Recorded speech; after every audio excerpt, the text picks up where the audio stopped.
What we do here is go back.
What we do here is go back.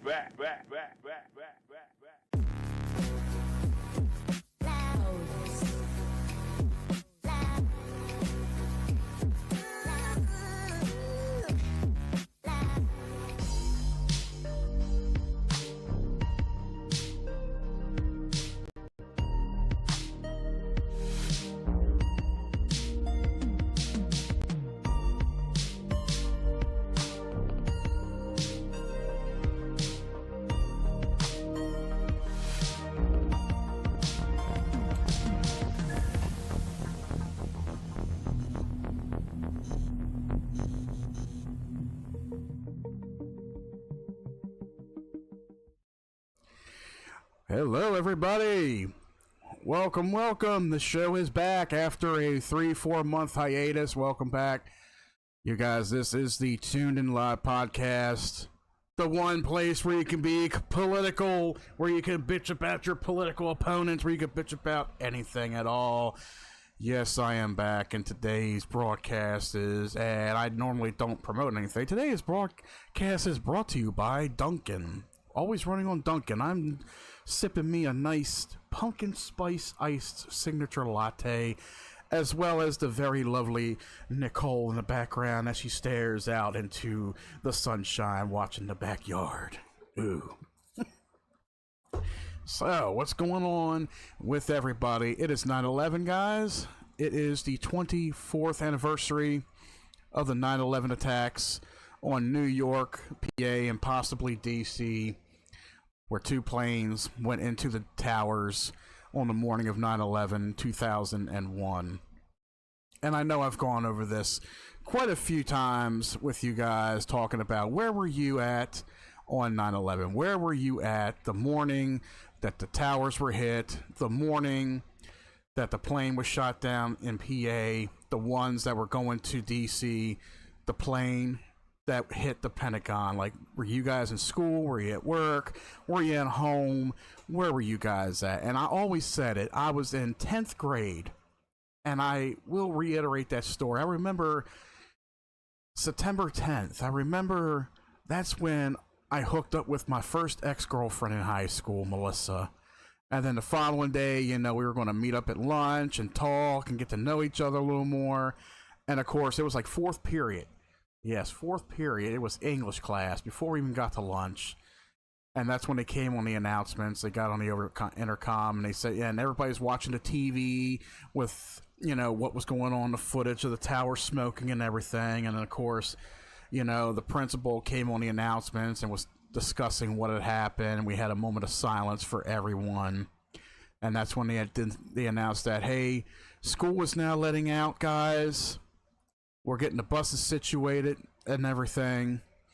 And we came home. And that was a harrowing event, guys. It really was. And here we are, 24 years later, still remembering that morning. And I even seen things on Facebook the last couple of days where, especially last night, where people were sharing 24 years ago, all these people, all 2,000 and some of these people, spent their last nights working, spending time with their friends and family, saying their last goodbyes to their loved ones, hugging their children, hugging their wives, hugging their husbands, their boyfriends, their girlfriends, their grandparents, their friends and such. And then all the while, the very next day, getting on those planes. And they all just, it was just tragic. It really was. So now to those of you who are tuning in, to those of you who are watching, while we are live, if you guys want to be on the program, if you want to voice your opinion about today's show, it is going to get heated. It is going to get heated. We got some hot topics for you guys. The mic is very hot, so if you guys want to be in this, join the Discord. Link is down below in the description section of both Twitch and YouTube. If you guys want to join in, click that link, join in. I am sitting in the general chat if you guys want to be part of the show. So, and I know I got the lovely Nicole, my soon-to-be fiance, behind me. And yes, it's a long story. I know a lot of the listeners, I know you guys remember me talking about Mel. I'm not going to go into that. I'm not going to discuss that. It was all personal stuff. She is no more around. I am now almost engaged. I will be engaged soon to my lovely, beautiful girlfriend, Nicole. We've been together for over almost 3 months, actually. Just about 3 months. So, as she's listening in the background, I will say, hon, these podcasts, I will get heated. I probably will get a little bit loud, so don't worry. It's just how I am when it comes to politics. Trust me, a lot of these stories, I do get pissed off when I read them because they do actually hit a lot of people in different ways. So let's get down to the nitty-gritty, everybody, because there is some topics I want to talk about, I want to share. Let me pull up the Discord. You guys know where it's at. Over in Discord, if you guys follow on the server, I have a section in there called Tuned In Live Scraps, where I have all these articles placed for you guys to check out. One of which I am going to start with. And of course, I know we are definitely going to talk about the assassination of Charlie Kirk, which is the biggest thing on everybody's mind right now. And it's disgusting. It truly is a disgusting matter to even sit here and remotely think that this man, this father of two, this loving husband, this Christian, this guy who openly goes to campuses all over the country to speak with college students, whether they're liberal, right-wing, Republican, Democrat, conservative. This guy, he spoke truth 110% and stuff. This guy spoke absolute fucking truth. But I'm not going to get into that right now because I want to save that for the heat of the show. Let's talk about our buddy RFK. You know, Robert F. Kennedy. You know, the guy that's working, to ban a lot of the different foods from, a lot of different chemicals from foods that are causing autism and ADHD and all these mental illnesses in children. Children who are like, they're autistic because they're eating certain sugars or dyes in foods and stuff. If it's linked to it, if you do enough studies for it to say yes, there is a link of it, and I say ban them.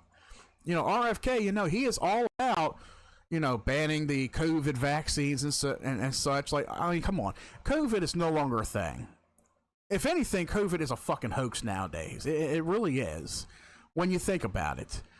Now, when you look on the news, you see everything. You see COVID this, new variant of COVID, this variant of COVID. And then when you tell the news medias, shut the fuck up. We know it's not happening. You're fucking fear-mongering. Nobody believes you. And guess what? just days after, nobody's talking about it anymore. Nobody's talking about COVID X, COVID Y, COVID Z, COVID for your ass, COVID nipple. No, nobody's fucking talking about COVID anymore. We are done with the fear mongering in this country.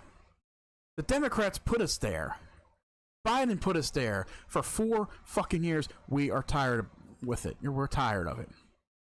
And that's why people like RFK, I definitely support him on that. I support him with wanting to jail Fauci, the guy who murdered thousands of people, because they didn't know anything about this virus.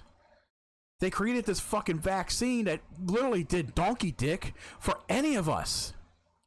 Remember when Biden and Fauci and all these idiots said, "Get the shot.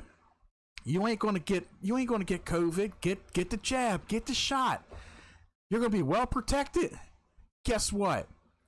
Hundreds of thousands of people still got the fucking virus from the shot. It didn't do jack shit. And I think what it is, and I've said this before on the program, people, what it is. Who we got over here in the chat? I just seen you. Jonathan Drawlins. It's a fucking tragedy. The Liberal Party are out of control. Yes, they are, John. What's going on, buddy? Why am I only seeing you on Restream and not there? Oh well, I do see your comment. What's going on, John? So it's like this, Biden fed you all this shit. Fauci fed you all this shit for 4 fucking years. The jab did nothing. It did absolutely nothing. If anything, a lot of people talked about how it affected them negatively. Me, on the other hand, yes, I was kind of forced into getting it. I wasn't going to get it, but I was kind of forced into it in a sense. But here's my thing. And you all remember there was 3 different types of vaccines. There was the Moderna, the Pfizer, and Johnson & Johnson. Remember right at the start where people said Johnson & Johnson was the worst one? They said people were getting deathly ill from Johnson & Johnson. People said it wasn't really doing its thing. But you know what? For me, I trusted Johnson & Johnson. It's a name brand that's been around for over 100 years. It's well known. I trust the name brand Johnson & Johnson. Plus, it was a 2-in-1 shot. You didn't have to worry about going out and getting the jab once, wait 2 weeks, and then go out and get it again. You didn't have to worry about doing any of that. You got the jab once. Boom. That was it. And you know what happened to me? I had a slight fever that evening that I got it. A slight fever. After that, I took some ibuprofen. I took a 2-hour nap. I was fine. I was well rested. I felt fucking good. I went to work that night. I wasn't sick. And you know what? I never got COVID. Now, supposedly my brother and my dad got it. They tested positive for it. But you know what? They're fine. They're fine. Ain't nothing happened to them. So I doubt they even had it at all. Because let me tell you something. Some of these tests, they said that some of those tests are pretty faulty too, with giving faulty readings. So that may have been a possibility. The only thing that I ever had, guys, was a very bad cold. Stuffy nose, sinus infection. You know what? I took Mucinex, Dayquil, NyQuil, anything for allergies, anything for stuffiness. That's what I took. It may have taken a little bit longer to get over the shit, but you know what? I got over it. I'm still here. Actually, I just got over a seasonal cold not too long ago. I still got the cough a little bit, but that'll go away soon. But let's get back to RFK, okay? So, I agree with a lot of the things that RFK has been saying and doing. I agree with it. I do. This guy is looking after everybody's best interest in health. But recently, when it comes to what they say, real-world gun violence, he is actually wrong. So there is definitely one thing that he has gotten wrong that I disagree with. Now, don't get me wrong. Just like with Trump, Trump is doing everything he can for this country right now. Democrats are hating the fuck out of him. And they're doing everything they can to ruin his reputation, to ruin him as president. But we're not letting them get to them. So now RFK, like I said, Trump may do something I disagree with. Some Republicans do. It's fine. It's okay. It's okay to look at your political opponent, your political figure, and say, you know what? I agree with them on this. I disagree with them on that. It's fine to agree to disagree and such. It's fine. But one thing that RFK recently came out and said, and I disagree with this, and a lot of people will probably most likely back me up for it. RFK cites video games as a possible cause of real-world violence. The firearms question is a complex question, and it's not an easy question. For so many years, Democrats all alike, and even some Republicans, have been trying to find ways to curb gun violence, to take guns away, to limit gun registering, to limit who can own a firearm, to limit how many bullets you can have in a clip in a magazine. All that's been a thing for the last 15 years or so, maybe more. But let me tell you something, gun violence, anybody can own a gun, anybody can fire a gun. It's not the gun's fault that people are dead. It's not the gun's fault that people end up shot day by day. It lies on who uses the gun. The gun is a weapon, a mere tool. Yes, some people see it as like a hobby. People collect guns as a hobby. People go to firing ranges and shit. Gun is a tool. It's a weaponry tool. And especially when it comes to the United States Constitution, Second Amendment. And let me read off, what does the Second Amendment mean? So let me tell you guys something, okay? The Second Amendment of the United States Constitution, which was ratified in 1791, states a well-regulated militia being necessary to the security of a free state, the right to other people to keep and bear arms shall not be infringed. The amendment guarantees the right to citizens to bear arms and was created to prevent the federal government from disarming state militias, ensuring that states could protect themselves against oppression. It serves as a constitutional check on congressional power regarding the organization and regulation of militias, which basically means our right to make sure that our government doesn't get any bigger than what it should be. We have that right to overthrow a government if anything were to occur. So, if Biden, let's say, just for the fuck of it, hypothetically speaking, let's say Harris and Biden did win 2024, okay? America would be in such a big fucking bloody hole right now. The government will be much, much bigger, taking over, fucking people up greatly financially and all. And you know what? We the people, we wouldn't take it anymore. So what we do, we would load up, bearing arms, and we would march our way down to DC, and we would fight it out. Good versus evil, Republicans versus Democrats, who knows? Us the people, we the people versus these big tyrannical governments. That's what the Second Amendment protects. And you got a lot of people out there that they receive the wrong information from the media. They only think that the Second Amendment protects us to owning weapons. That's not just it. It's not just about that. We have a right to bear arms, especially toward big militias. If there's an oppression, if there's something going on, if the government takes over, we take back the government. We take back our country. That's what it means. That's what it means.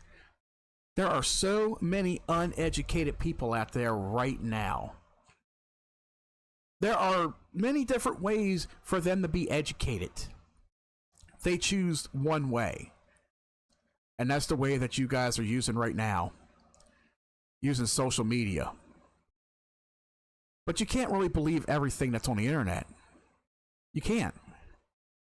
If you look up a definition for something right now, I guarantee you, if you look up the definition of something right now and how it's completely changed between now and if you go to a library and you pull out a dictionary from 20, 30 years ago, a very old dictionary, and you read the same definition, you will definitely see how woke Webster's is nowadays to add these words to settle in with everybody, you know, to appease everybody. For example, if I type in a search engine, what is a pronoun? Okay? A word that can function by itself as a noun phrase and that refers either to the participants in the discourse. An example, I, you, or to someone or something mentioned elsewhere in the disclosure, such as she, it, this. But then now you have a third person pronoun by which an individual wishes to be referred to in order to indicate their gender identity. That was never a thing in Webster's dictionary. That was never a thing in any fucking dictionary, any fucking where. So now you got these, you know, like Dictionary, Scribber, or whatever, you know, all these fucking sources online that will tell you, oh, well, pronoun also means, like I just said, a third person pronoun is it's something to indicate the gender identity. Gender is the same fucking thing as sex. It's just worded different. What's your gender? What's your sex? Male, female, man, or in this case, okay, what's your gender? Man, woman. Same thing with sex. Man, woman. If you're a chick with a dick, then you're a chick with a dick. Maybe you're, you know, a transvestite. You know, transvestite's always been a fucking word.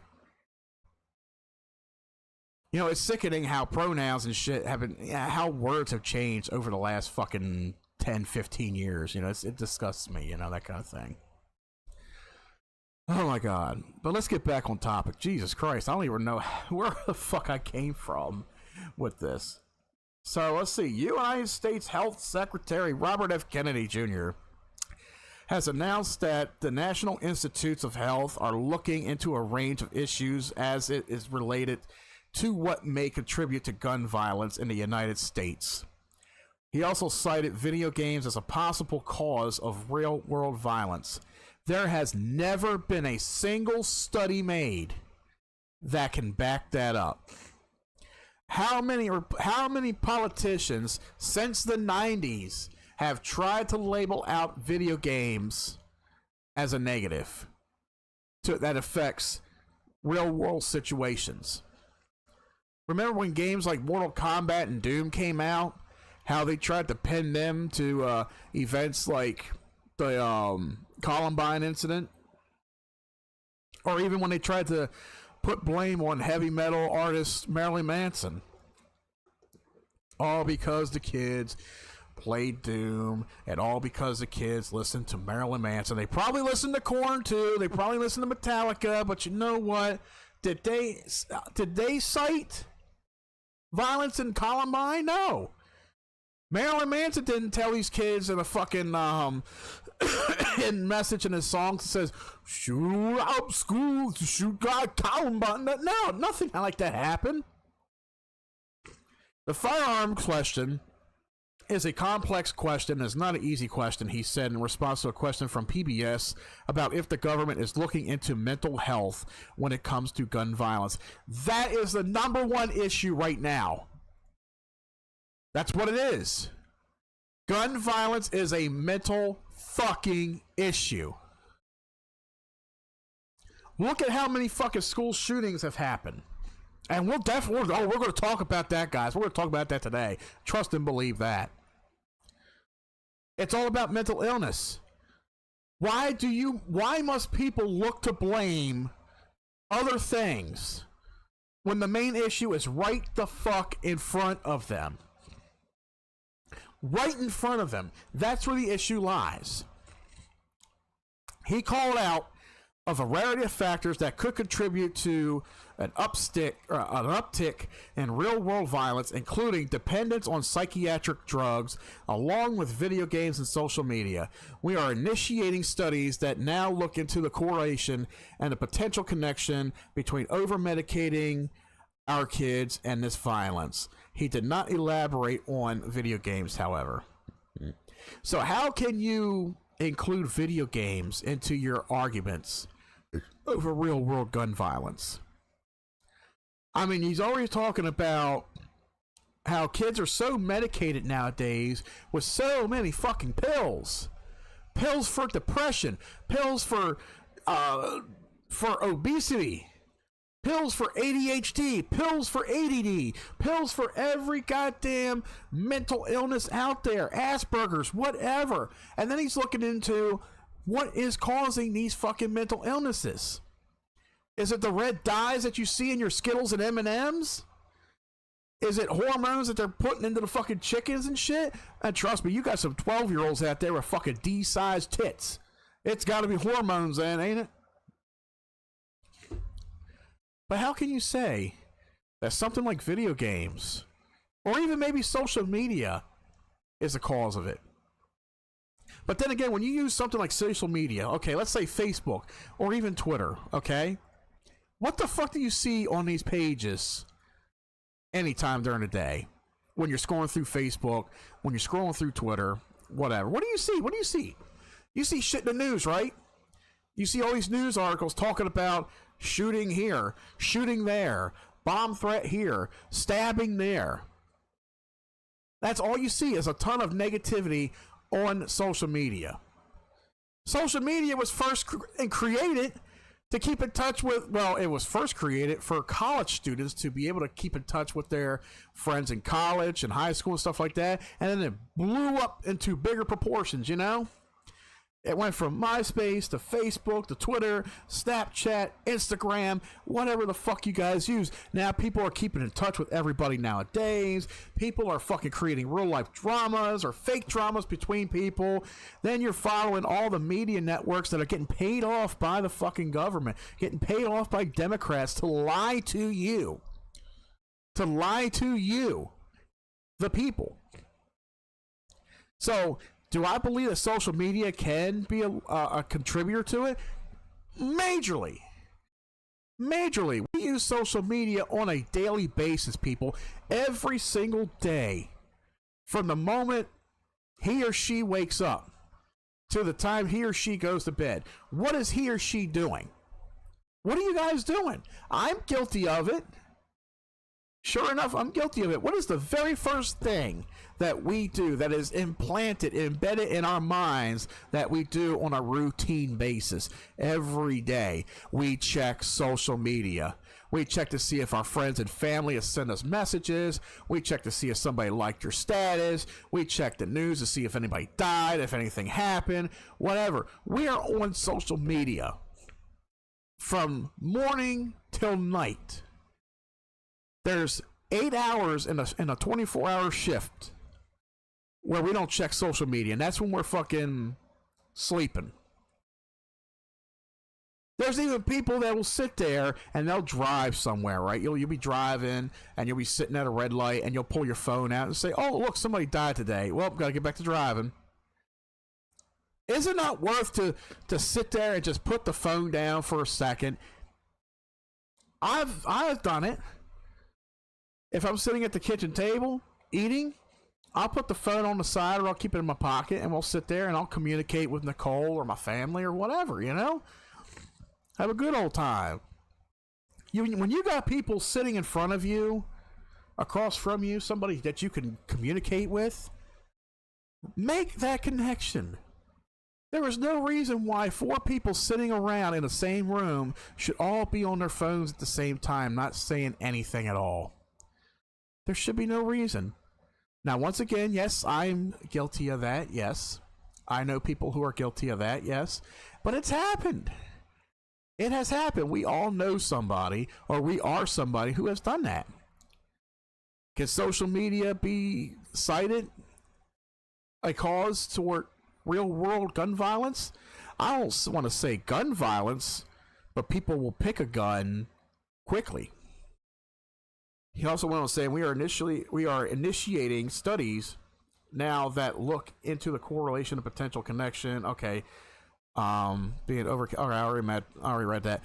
This comes not long after RFK appeared in a tense Washington hearing with senators question him over views of the vaccines and such. Let me play this video. Let me see what this video is about. Okay, this might be. Okay, here we go. Especially among teenagers, there is a debate over mental health and firearms in this country and the impact on children's health. Was there ever a discussion of looking at firearms and the health of our children related to that? So those two questions, pesticides and firearms. Thank you.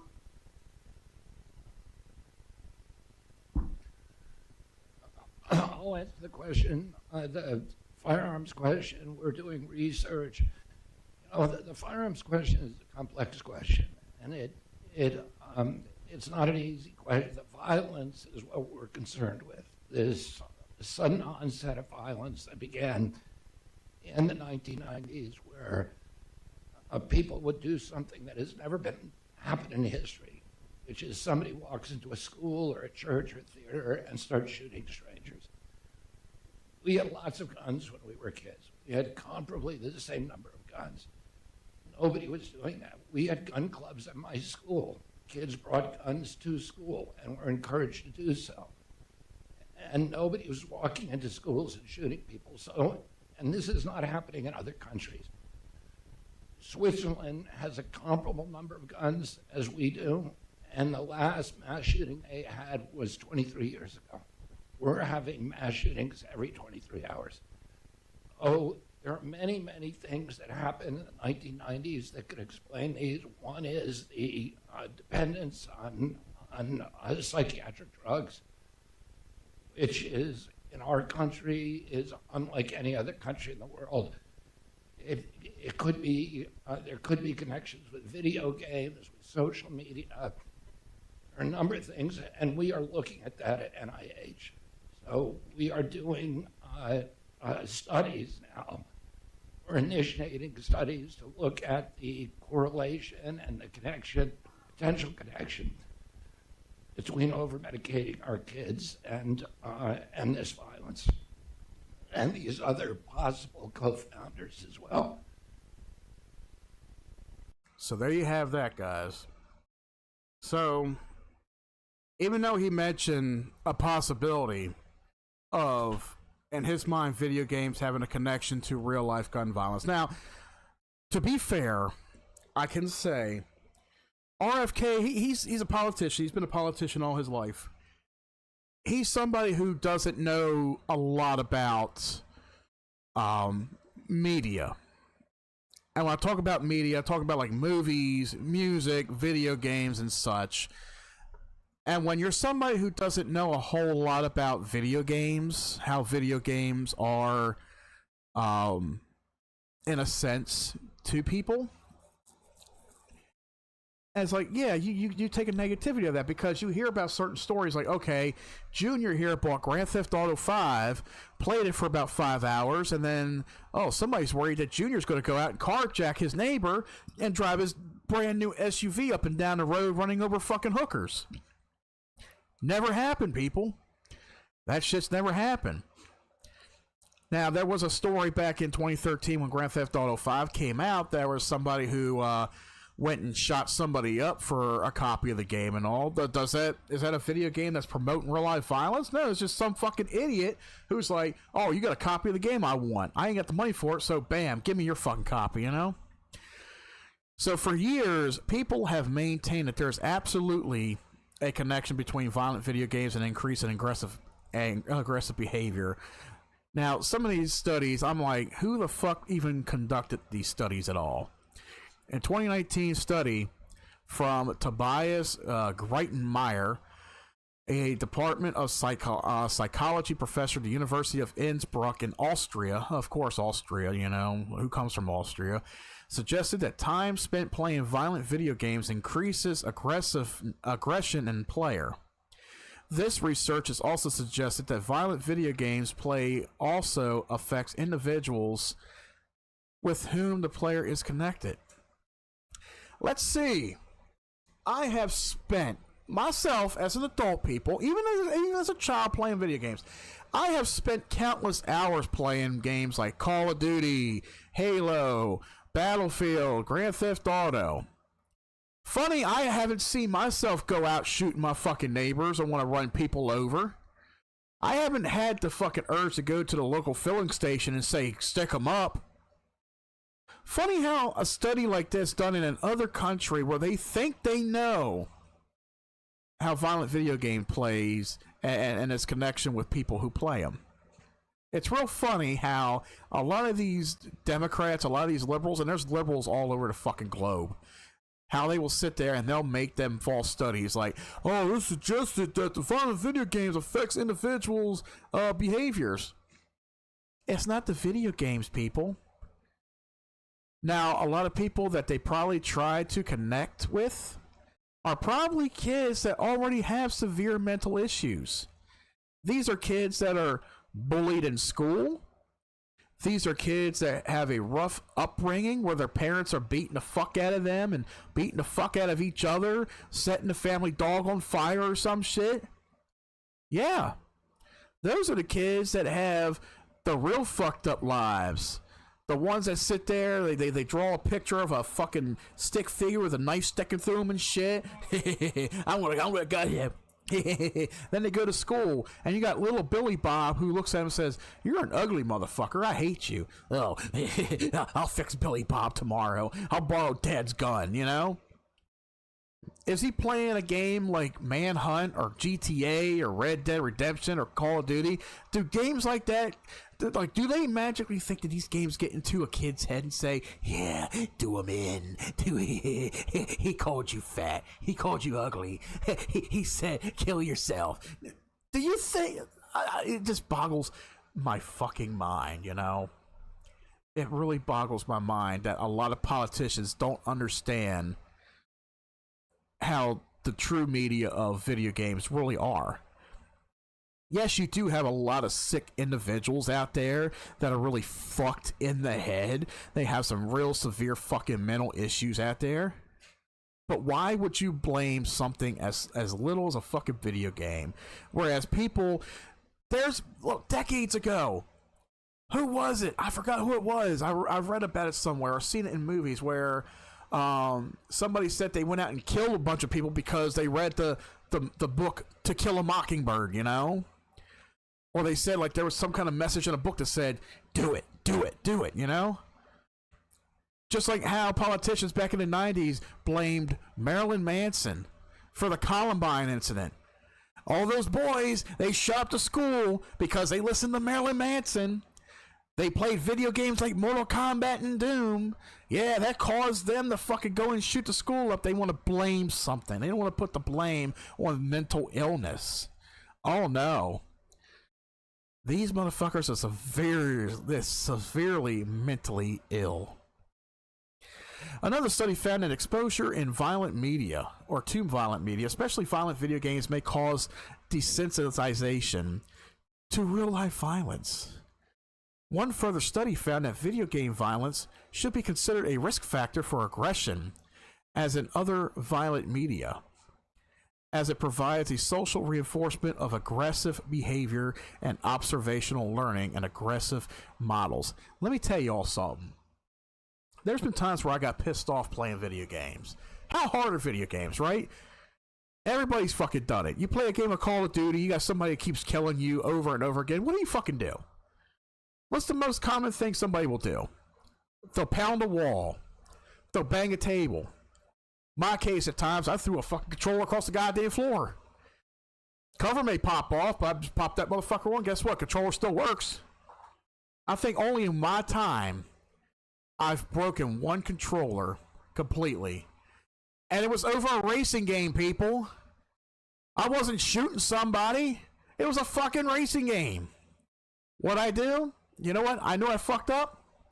I went out and I got money for Christmas too. I went out and I used my Christmas money and I bought another controller for that game. It was a PS2 game. I bought another PS2 controller. You know what? I didn't get aggressive the second time around. I beat the fucking game. I was satisfied and all. I was like, man, I shouldn't have fucking done that. But you know what? That's the most kids will fucking do. But then you see a lot of videos on YouTube. You know a lot of them are staged. You got kids that'll fucking punch a hole in their TV when they fucking mess up or die. You got kids that'll fucking unplug a console and throw it out the window. There's one kid who fucking, he fucking breaks a goddamn keyboard. And I call them, they're just staged videos at this point. They're staged videos. But you guys will get what I'm getting at, you know? And that's just simple aggression. That's just kids taking their aggression out on something. Video games are meant to piss people off at times, you know? If you're working on something, yes, you're going to get pissed off if you don't get to where you're trying to get to, and then next thing you know, you're fucking throwing books across the room, you're fucking punching holes in the wall. I've fucking done it. I've regretted it, but I fixed up my damages and shit. But you know what? It happens. Does that mean I'm going to go out, grab a gun, grab a knife, and kill the next fucking person that I see? No. I'm a lot smarter than that. I'm more stable-minded than that. Playing something like Grand Theft Auto or Manhunt or the most violent, sickly video game out there that I've played, that's not going to make me go out and fucking kill somebody. Fuck no. A lot of these studies are all fucking fabricated. That's all they are. And then what did Trump say about video games, of course? He said, we must stop the glorification of violence in our society. This includes the gruesome and grisly video games that are now commonplace. It's too easy today for troubled youth to surround themselves with a culture that celebrates violence. We must stop or substantially reduce this, and it needs to begin immediately. And then you got the ESA, the Entertainment Software Association, which lobbies on behalf of the video game industry and seeks to avoid government regulation, said numerous scientific studies have established that there is no causal connection between video games and violence. And that is true. Like I said, I don't always agree with something that Trump says. I'm not going to agree with everything that RFK says.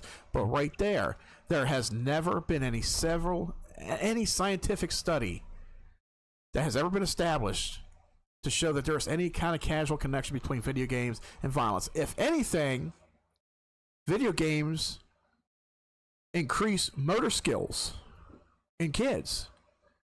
You have a kid that picks up a controller and he's playing a game, he's learning how to do something. He's learning how to do something. His mind is occupied. He is occupied. He is distracted from doing the worst things out there in real life. Junior could be going through bullying. You know, he could be bullied in school. He could have it rough at home. He needs an escape. Kids, people need an escape from the realities. That's why I view video games as a therapeutic piece of entertainment.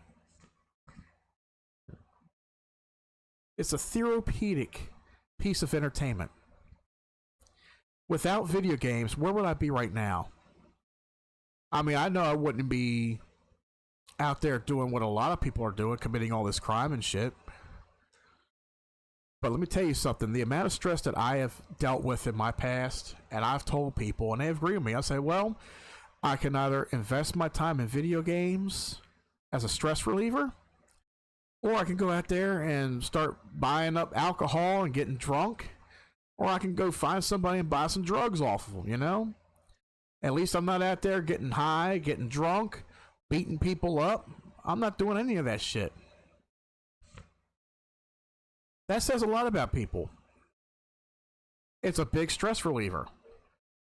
Men and women alike, even kids, when they come home from school, if they had a really bad day at school, or if you had a really bad day at work, and I've done it, I know people who have done it, I got family members who do it, they have a really bad day at work, what do they want to do? You can't just come home and relax because you got your day on your mind. You know, you could be dealing with really bad stress from coworkers or just your work environment. My aunt, she goes through a lot of that stress. Sometimes she'll come home and try to relax. It's hard to relax. It's hard to get that shit off your mind.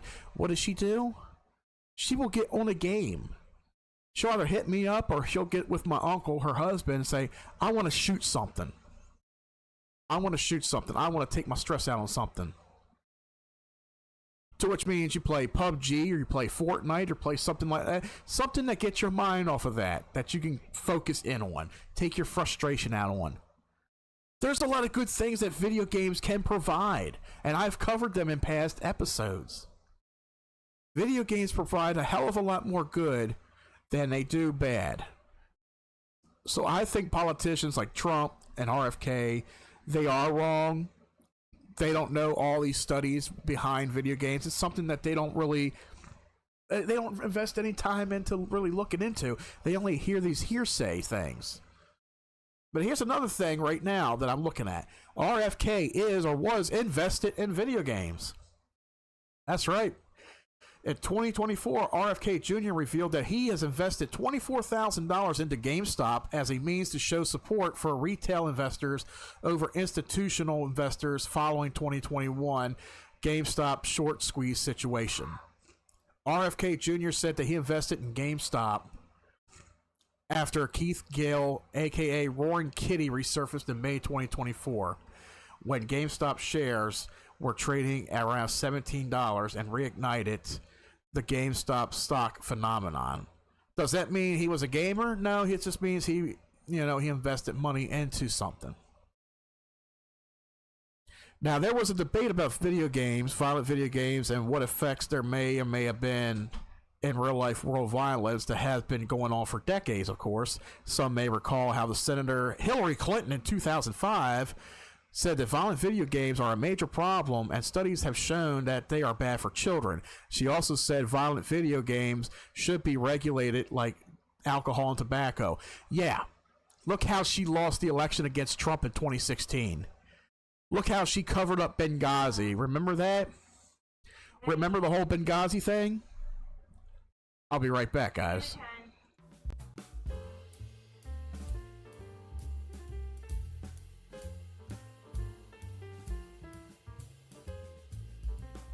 Crank up the volume. Introducing Guitar Rock, the awesome rock collection that really kicks.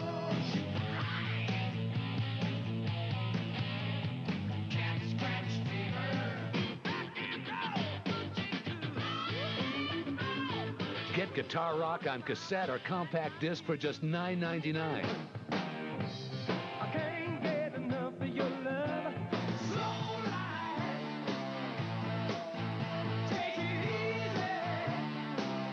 Then you can preview other Guitar Rock volumes at no risk. Satisfaction guaranteed. Just call this number and get rockin'. To order Guitar Rock, call 1-800-477-6300 or send $9.99 for one cassette or one compact disc plus $3.50 shipping and handling to Guitar Rock, Department 1, Richmond, Virginia 23280. Let's put another shrimp on the barbie. America's made Dumb and Dumber the #1 movie. Who are these sick people? Easily the funniest movie of the year. Yeah! Dumb and Dumber made me laugh so loudly I embarrassed myself. Realize what you've done? Be prepared to laugh yourself silly. Obnoxiously triumphant. What do you mean? What do you mean? Huh? Finally, a movie that lives up to its name. Dumb and Dumber. Check, please. Rated PG-13. Now playing. We all know how much fun playing the guitar can be, but until now, learning meant months of tedious lessons costing hundreds of dollars and getting limited results. Well, no more. Now you can learn to play any guitar in only 30 days. In fact, you'll actually be playing from the very first day, even if you've never held a guitar before. How's it possible? With the revolutionary Guitar Today video program. Rock, country, folk, pop, or jazz, you'll be playing guitar from the very first day.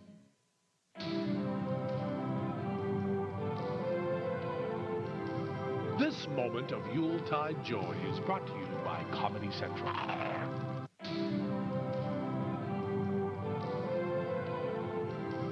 This moment of Yuletide joy is brought to you by Comedy Central. Hey, girls, we can do that. Hey. Go on, girl. Wherever there is school, there'll always be homework. Whenever there's a meet, there's always a drum. Whenever there is fun, there's always Coca-Cola. Always Coca-Cola, yeah. The critics agree. It's smart. Let's get out of here. Sexy. And side-splittingly funny. Michael Keaton, Gina Davis. Speechless. Rated PG-13. Now playing. I like that. That's good. Very good.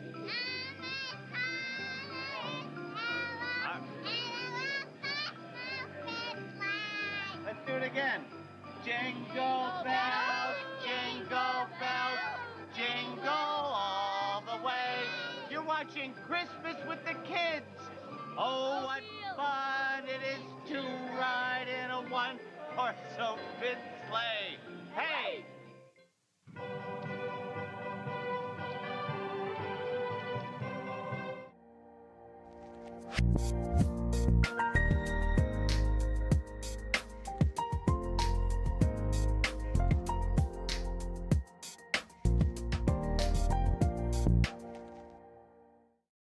Alrighty, guys, and we're back, going well into the second hour, almost.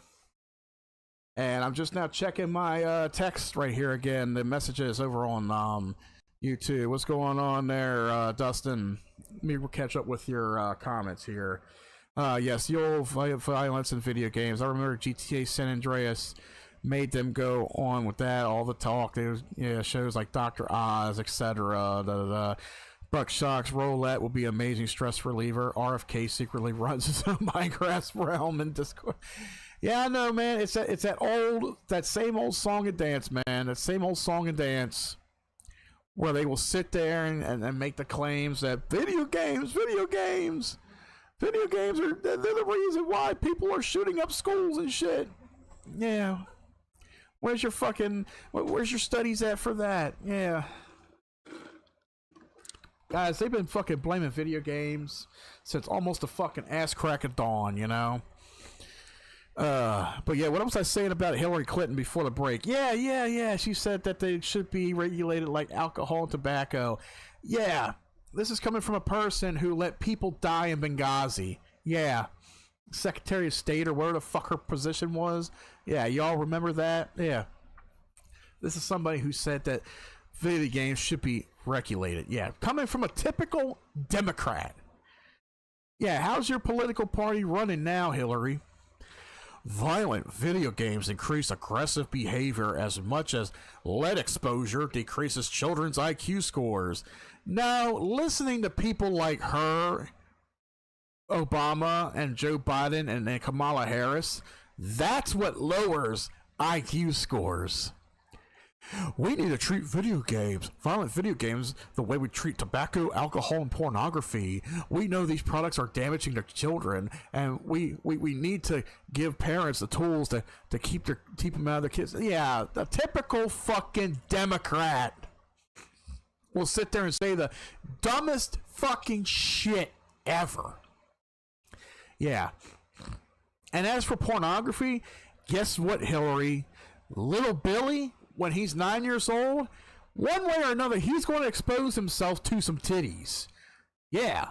When kids start going through those hormonal changes, when they discovered that their little peckers can get hard, that they can actually rub their little peckers and something comes out other than piss, Yeah, does she not know that? Kids are going to find ways, especially boys. They're going to find ways to see a pair of titties, And of course, back in the day, Junior was looking through Dad's Playboy stash. How many of y'all have parents who had a Playboy stash somewhere? They tried to hide the magazines, but you found Dad's Playboys or whatever other magazines they had, and then they got VHS tapes, pornos on tape and shit.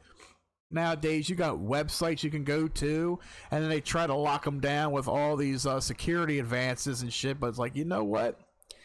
Ain't no security measure going to keep Junior from looking at a pussy on a website. It's going to fucking happen. Just like right now, even though they're trying to outlaw pornography, what the hell is being glorified to our kids on national television? Transgender motherfuckers in the skimpiest fucking outfits on TV and parades. That's right.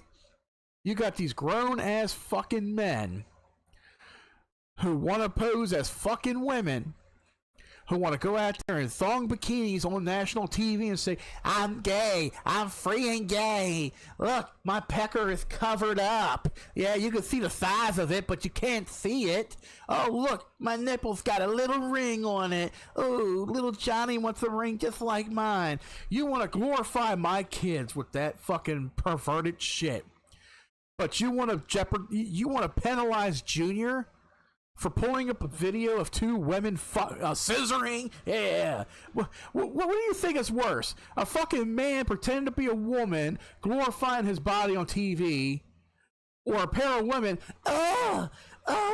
scissoring each other, fingering each other, eating each other's assholes out? And don't get me into the fact that I've seen two girls, one cup. Yeah. I don't think Junior wants to see two girls shitting each other's mouth. Because trust me, I think Junior will want to see two girls shitting into a cup and eating it. I think that he'll want to see that over 5 fucking gays who want to sit there and fucking flash their dicks on national TV for Pride Month. Yeah, Pride Month. What a fucking joke that is, guys. But my God, let's go ahead and get right into the next thing. I want to see, let's see, what was that recent school shootings? Alright. So I know the most recent one, you guys, and I got that shared in Discord, which was the shooting at a high school in Colorado. Now, when all this stuff was happening yesterday, when Charlie Kirk was murdered, Jeff pointed out in Discord that there was another school shooting, but it wasn't covered. It wasn't covered at all until now, within the last almost 24 hours. Another school shooting, guys. 2 students were wounded at a shooting at Evergreen High School in Colorado. Suspect is dead. Good. Fuck the suspect. Fuck him. Fuck his mom. Fuck his grandma. Fuck him. Fuck his daddy. Fuck his brother.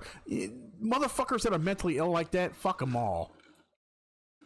But then they'll glorify the family on TV. Oh, he was such a good little boy. I don't know. I got him little Barbies and Hot Wheels for Christmas. I don't know what happened.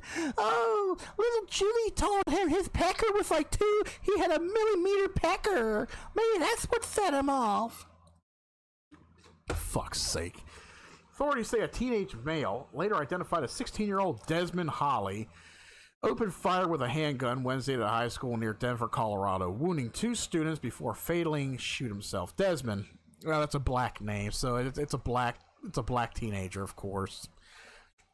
And you know what's funny, people? Here's the funniest thing. Here's the thing that really tickles my fucking balls the wrong way, is the fact that every school shooter, out of every fucking school shooter, I've never really seen a black student or a black individual being the shooter. It was always white. It was always white. Desmond is a black name, so it's got to be a black teenager. I have never seen, I swear, the shooting occurred around 12:30 p.m. local time at Evergreen High, around about 28 miles southwest of Denver, according to Jefferson County Sheriff's Office. Holly was believed to be a student at the school. Jackie Kelly, a sheriff's office spokesperson, told reporters. One of the last 2 student victims who was shot was in critical condition at Common Spirit St. Anthony Hospital, Lakewood.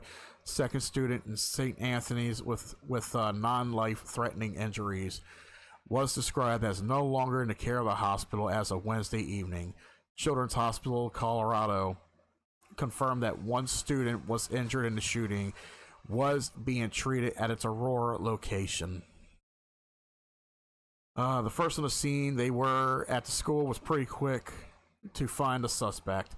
A preliminary investigation revealed the shooting took place inside and outside the school building. Let's see. Kelly said, adding that the suspect used a handgun and numerous students witnessed the shooting. Suspects sustained self-inflicted gunshot wounds. Let's see. Hundreds of law enforcement officers from across the Denver area responded to help. Jefferson County Schools set up a reunification center for parents and guardians in the Bergen Meadow Elementary School. By nightfall, the center has closed, and it's all that mumbo jumbo right there. Let's see. One of the biggest concerns was making sure that these students get back with their families. So let's see. A mother who spoke with CBS Colorado said her son was near a door when the shooting happened. The Evergreen High School freshman was in the lunchroom when he said he heard about 15 to 30 gunshots just after 1:30. People could be seen exiting the school single file. I know they've done drills in the school and classrooms, but they were at lunch. So that's something that many students have said, is that they just didn't know what to do, like a lockdown drill. 15 to 30 shots. This kid came prepared. Because if he was carrying just a handgun, how many rounds do you guys think a handgun carries? Usually between 10 and 15, right? I've never seen a handgun carry 30 rounds. This kid had like 2 clips. He knew what he was fucking doing. Most likely this was just a typical kid who was bullied, picked off 2 people that was probably bullying him, and then took the gun to himself, that kind of thing. Let's see. She suggested parents talk to the students about this kind of scenario and what actions they should take. Obviously, you don't think it's going to happen at your school to your kid. Then it happens in your backyard and you're shocked. But it seems to be happening so much that we shouldn't be in shock, I guess. Her son said he wants the victims to know that everyone is thinking of them and hoping that they are okay. Let's see. They hid right in the ground. Let's see. They hid right around the door wherever they were told to hide. There's a guy there. He yelled some things, and he shot at least 2. He shot at least twice. Let's see. There's a lot going on with this article, guys. But if you guys want to read a little bit more of it, the link for it is in the Discord. So, looking at this. Okay, so this is just 2 students that were murdered. And then the suspect, who was a teenager, turned the gun on himself. It's a sad, tragic thing that happens. But what is the biggest cause for school shootings like that? That is your typical school shooting right there. That is your normal, typical school shooting. As much as I hate to say it being a normal school shooting, because none of them should be, this is one that wasn't really targeted as an event. This was a kid who was most likely bullied by a couple of individuals. Who knows? That's usually what happens. When you got a kid who's going through some severe mental issues, and especially if they're being targeted by somebody, they're going to do something. And not only are they going to take those lives, they're going to take their own life too. So there was definitely something saddened with this young child, Desmond Holly. But even though that is a tragic event, there are others that are very, very tragic. And then there's one that was recent, I want to say. I'm trying to find it right now, guys. It's the one that included a fucking transgender. And you guys already know my feelings on transgenders. And a lot of these motherfuckers are disgusting individuals. And it makes me fucking sick. So while I'm trying to look for this, guys, I know I got to save somewhere. It might be on Twitter. I have no fucking idea. I think it is on Twitter. Let me go back and see. Let's go over to the tweeters. The tweeter, twatter. Let us see here. And while I'm looking this up, and I'll keep passing by. Let's see here. Damn, I shared a lot of stuff on Twitter, guys. I shared a lot of fucking stuff. Here we go. This happened late August. Minneapolis. The Minneapolis school shooting. Minneapolis school shooting. Yeah, Catholic school.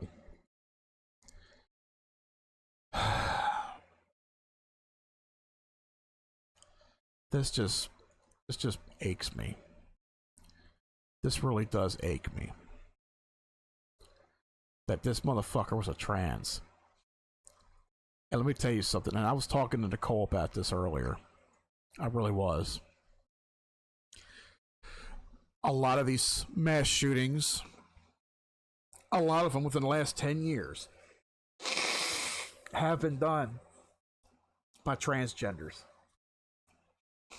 By transgenders. Whether it's school or a major event, it's always a fucking transgender with a gun. And Democrats are too quick to blame the gun. They're quick to blame the gun. They don't want to put blame on the fucking individual using the gun. The individual with severe mental illness. Transgenderism? That is a severe fucking mental illness. You got men who tell people every day, I feel like a woman. You got women telling everybody, I feel like a man. They want to reverse their fucking sexes. Then they want to make up all this fucking extra shit that doesn't even exist scientifically. There's 30 different genders. Don't assume my pronouns. Don't assume my sex. There's no such thing as sex. All fucking bullshit. These are fucking sick ass people. I can't fucking stand them. Let's talk about this. The Minneapolis Catholic school shooting. It's sad seeing these two kids. Ones that were... Let me tell y'all something. If there was ever a school shooting and my children were involved and my child was a victim, I don't want I don't want the fucker to go to prison. I don't want the fucker to be gunned down. I want the fucker to be sitting right in front of me as I am plotting his very excruciating and very painful death.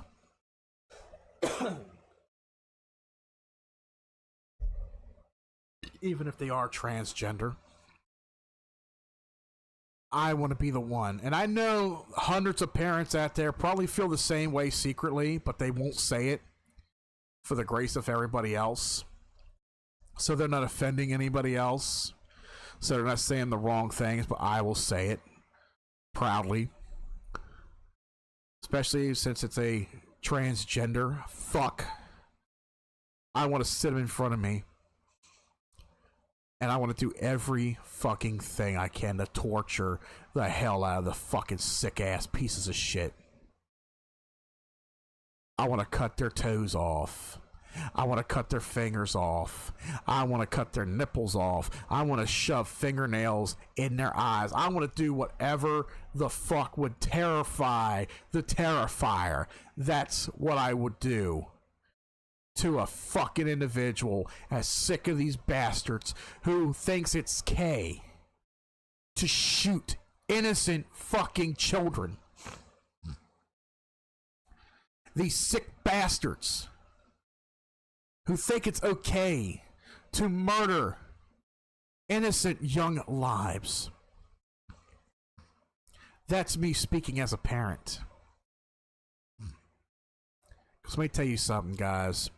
When you have children and you see sick things like this, when you hear about sick, fucked in the head pieces of shit murdering other people's children, you do feel it. You really do feel it. And you feel for these children, and you feel for the parents. And I know you'll think that you're feeling selfish about looking at your child and thanking God that it's not them, but you know what? You're not being selfish at all. You're being thankful that right now they're not part of that situation, they're not part of that movement. So I will say, anybody, parent out there, look at your children, and I want you to hug them. I want you to love them. And I want you to thank God every single day that they are not involved in some sick, twisted plot because some fucked in the head individual decided today's the day. And I know I'm going back a little ways. This is like the end of August, 2 weeks ago. Minneapolis residents are in the mourning after a shooter opened fire on Wednesday in a church filled with children and other worshipers during the Mass to mark the first week of school. Authorities say that 2 children were killed and 18 more people were injured. Hennepin Healthcare said Friday that it was continuing to treat 6 of the shooting victims, including 1 child who was in critical condition and 4 children in satisfactory condition. 1 other adult who is in serious condition is being treated at a hospital. Children's Minnesota on Thursday afternoon said that 1 child remained hospitalized there but did not detail their condition.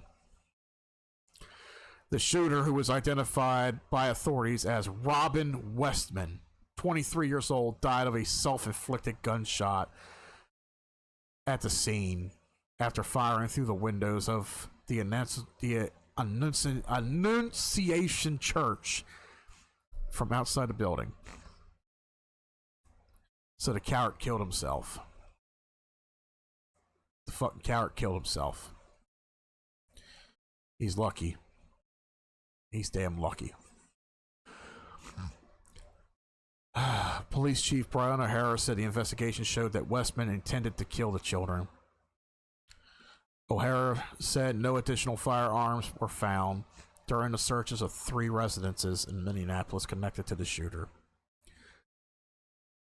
O'Hara said Westman acted alone and was motivated by gaining notoriety. FBI Director Kash Patel said on X that the attack will be investigated as an act of domestic terrorism and a hate crime targeted toward Catholics. Minneapolis Mayor Jacob Frey said his community is grieving with the families whose lives were upended after sending their children off to the Catholic school that Wednesday morning. Think of that last interaction. You should be able to do that knowing that you're going to see them in the evening with certainty, and these families, tragically, some of them didn't have that obvious right. So what happened? The shooting occurred just before 8:30 a.m. local time near the start of the Mass. It was held to mark the first week of classes. O'Hara said the shooter, using a rifle, shotgun, and pistol, stood outside the church and opened fire through its windows. In a news conference on Wednesday, the Catholic school principal, Matthew DeBoer, said staff members moved children under the pews within seconds of the shooting. Adults were protecting children. Older children were protecting younger children. It could have been significantly worse without the heroic actions. 2 children were killed where they sat in the pews. The Hennepin County Medical Examiner released their names Thursday evening: Fletcher Merkel and Harper Moisky. Harper was an adored big sister and a deeply loved 10-year-old whose laughter, kindness, and spirit touched everyone who knew her.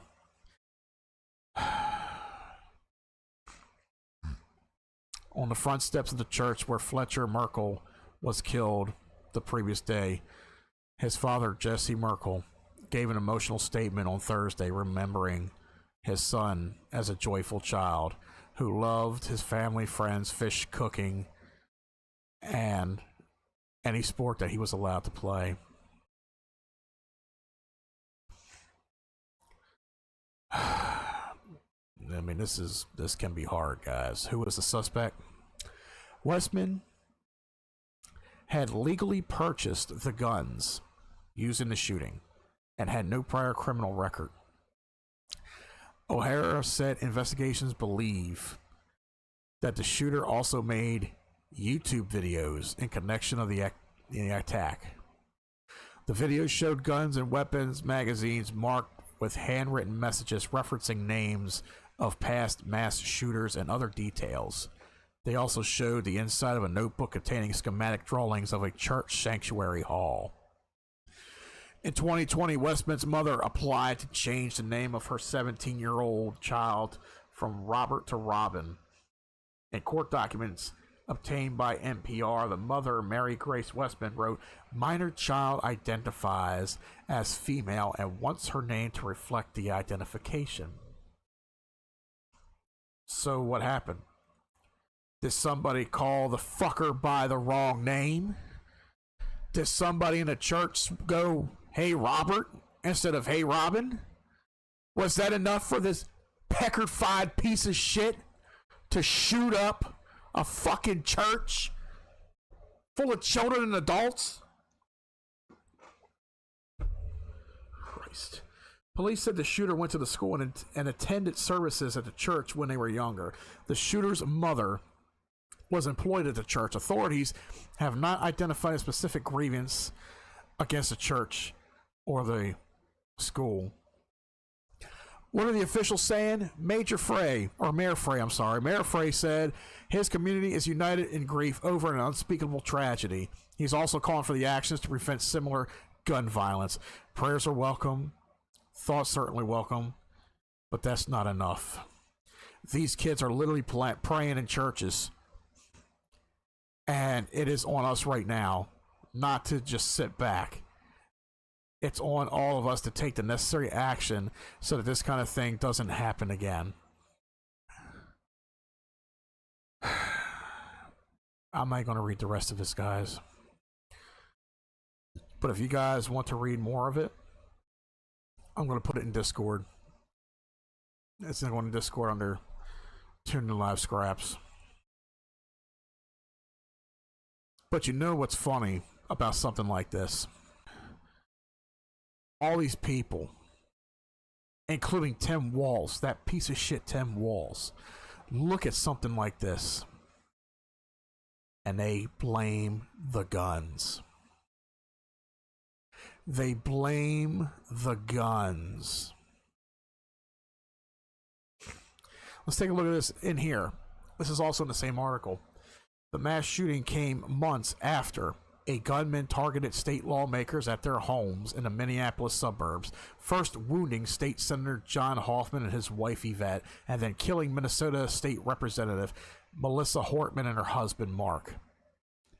Minnesota Attorney General Keith Ellison said interventions in gun control can work to prevent such attacks. No, the fuck they can't. No, the fuck they can't. Because you know what they're doing? They're going to be limiting, or they want to try to limit gun regulations to innocent people. People that know their rights. They know the laws. They know the Constitution. You want to disarm innocent people. You know what you cannot disarm? Criminals. Mentally insane fucks. You can't disarm these fucking retards. A criminal does not fucking care about your regulations. They don't. You want to end these motherfuckers? You let people arm themselves. Let them protect their homes. Let them protect schools. I would rather trust a teacher with a firearm on the side to take out a fucking school shooter rather than wait 30 fucking minutes for 911 to show up. That's what you need. And I look at this sick fuck, this sick, disgusting piece of fucking dog shit, Robin. I shared this on Twitter a month ago. Jesse Waters from Fox News called out the trans violence epidemic. He said the left weaponizes trans kids, turning them into cultural warriors, and they've been turned loose against our church, school, and Trump. You see it, I see it. Statistically, the trans population has been prone to violence. That's reality. You know what? I'm going to take a break from talking. I'm going to let you all listen to us. So a transgender who hates Trump's Christians and Jews shoots up kids at a Catholic school, and the media wants to take away your handgun. So how are we supposed to protect ourselves from trans shooters? The media is bad at pattern recognition. We aren't. Just 2 years ago, another trans 20-something walked into a Christian school in Nashville with a rifle and shot 3 kids and 3 adults. They buried the manifesto and locked down the case. Y'all remember that? We've seen trans shootings. Y'all remember that shit? Yeah. They want to sit there and disarm you. They want to disarm me. They want to disarm innocent people who have nothing to do with this. But yet they will not look into the severe mental illness of these sick, twisted trans fucks. Yeah, I call them trans fucks. Fuck them. Fuck transgender. Fuck these pieces of shit. These motherfuckers. They think it's gay to buy a gun, to obtain a fucking gun, go to a fucking church, go to a fucking school, go to a fucking political rally, anywhere. Fire some rounds because they feel like it, because they want to. Colorado and in Maryland. They even shot up an ICE facility in Texas. And it seems like half of Antifa's trans. A couple of they-thems just got popped for firebombing Teslas. The mayor of Minneapolis says you can't say that. Anybody who is using this as an opportunity to villainize our trans community or any other community out there has lost their sense of common humanity. No, we haven't, you piece of shit. We haven't lost any sense of fucking humanity. These mentally ill, these sick in the head fucks. Something needs to be done about them. They need to be locked away in a fucking rubber room for life. Fuck anybody who's trans fucking gender. Fuck you if you're transgender. Fuck your feelings. Motherfuckers like you, motherfuckers like them are all the fucking problem that this country fucking has. Dividing us socially. Dividing us racially. Dividing the fuck out of us. Murdering us one by one. Murdering our kids. Murdering somebody because you don't agree with their opinions. You don't agree with how they look. If they hate you, you pull the trigger. That's your answer to any fucking thing. We should not be operating out of a place of hate for anyone. We should be operating from a place of love for our kids.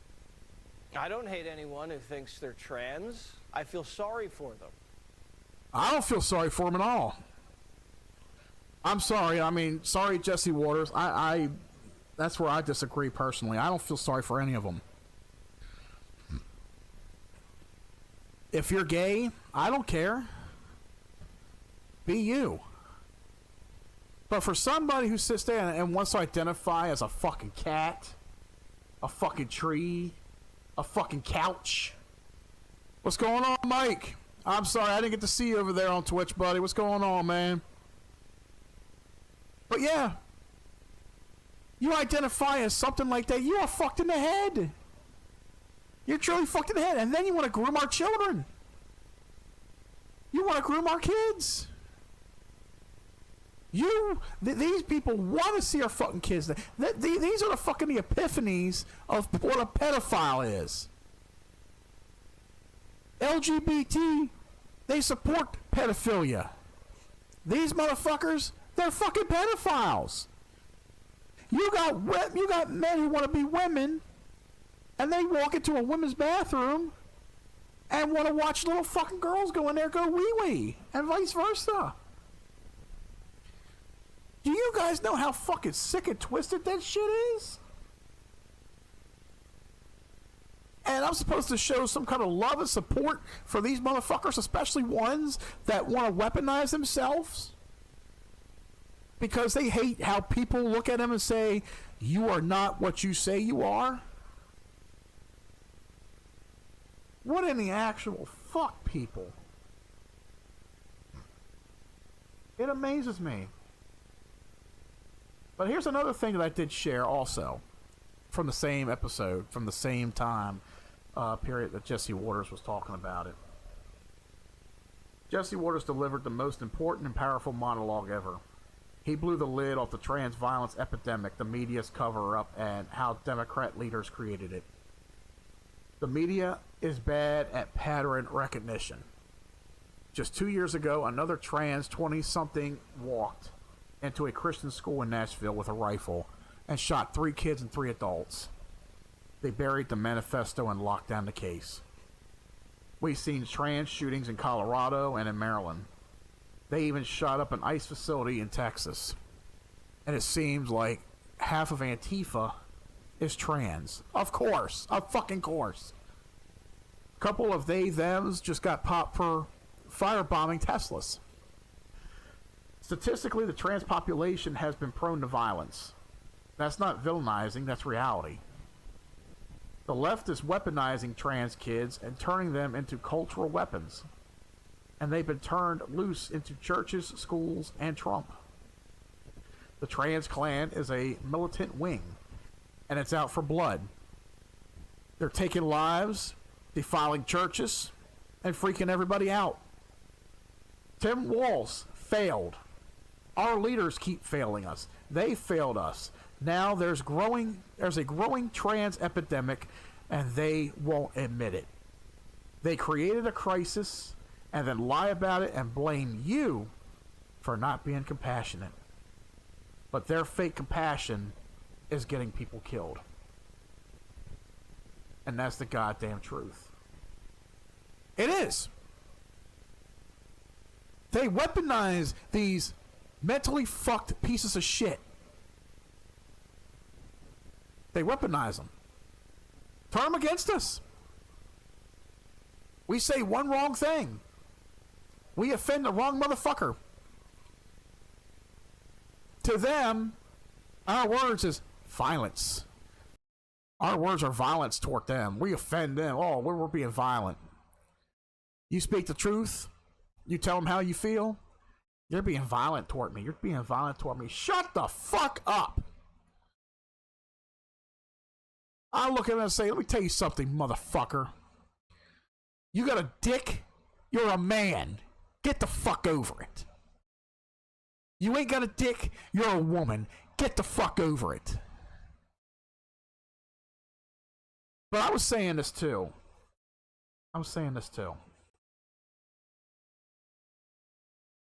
So, when it comes to this shit here, Mike, you still there, man? Let me pull up the general.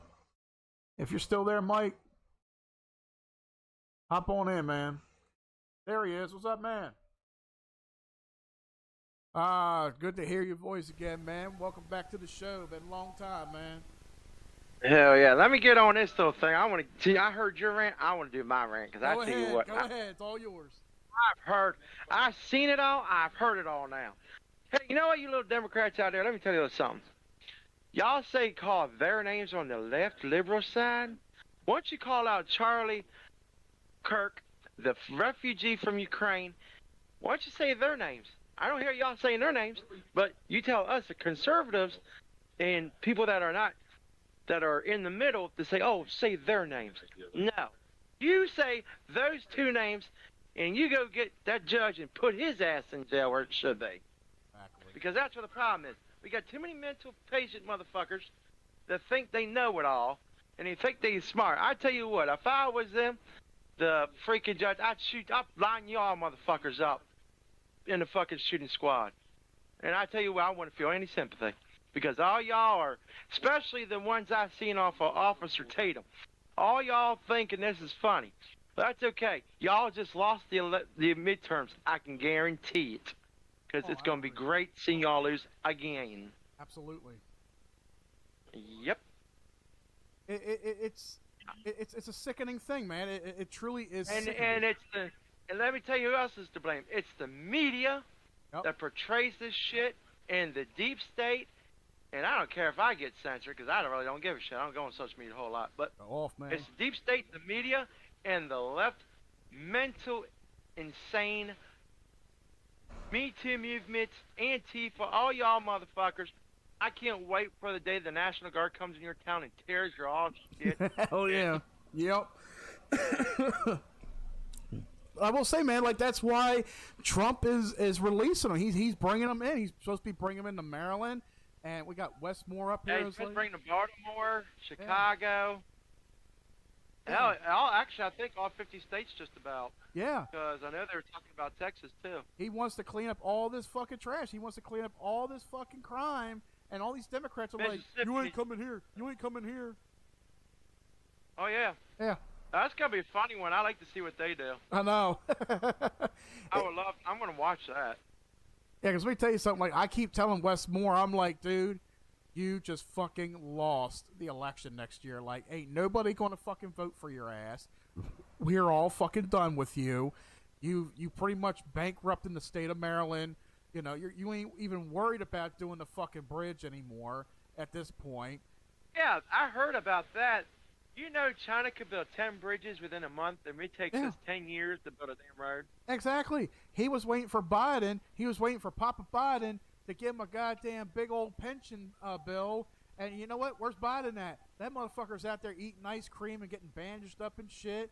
You know, and meanwhile, you're sitting there robbing people like me. You're raising fucking taxes left and right for no reason. And where's all that money went? All that money went to his vacation out there in Italy on George Clooney's fucking yacht. You piece of fucking shit. So back to the Charlie Kirk situation, because that's a big topic right now, Mike.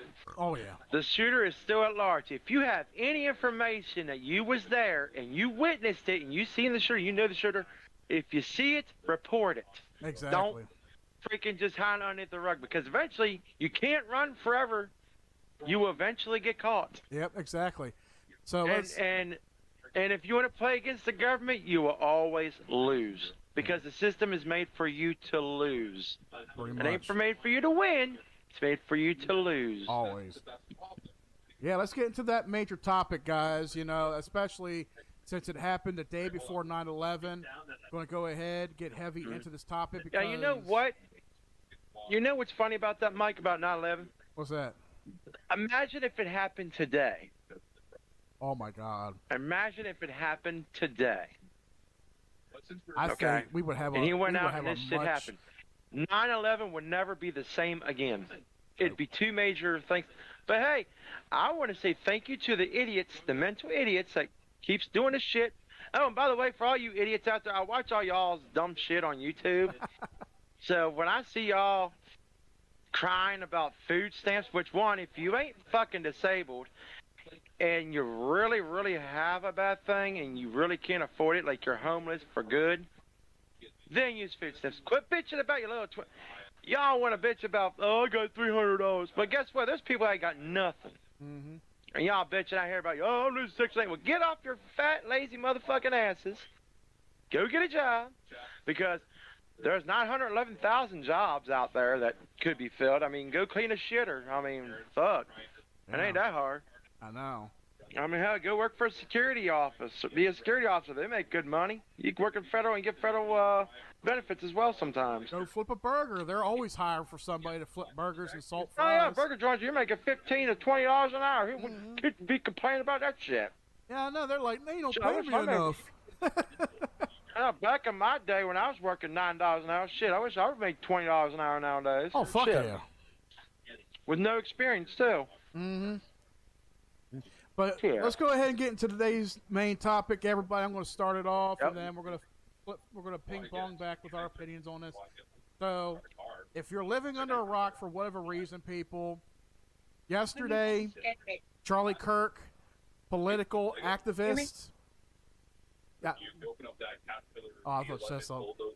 So, Charlie Kirk, political activist, guys, goes around the country to all these rallies at different colleges, universities, and such, and he holds all these debates with a lot of people, and a lot of them get heated. You know, he has a lot of different liberal college students that will debate him, and he'll prove them wrong 100% with fact.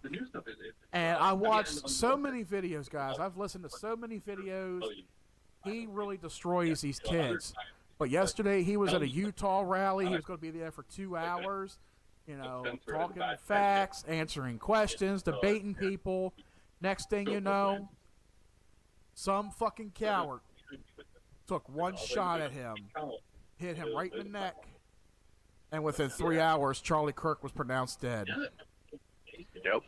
And they are thinking that he's also linked to Antifa. They said the bullets had Antifa, anti-fascist, and transgender on the bullets. So to me, and I was talking to my girl here, we was discussing about this earlier.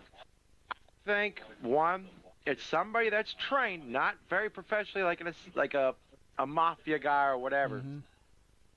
Just enough knowledge about how to snipe, and took that shot.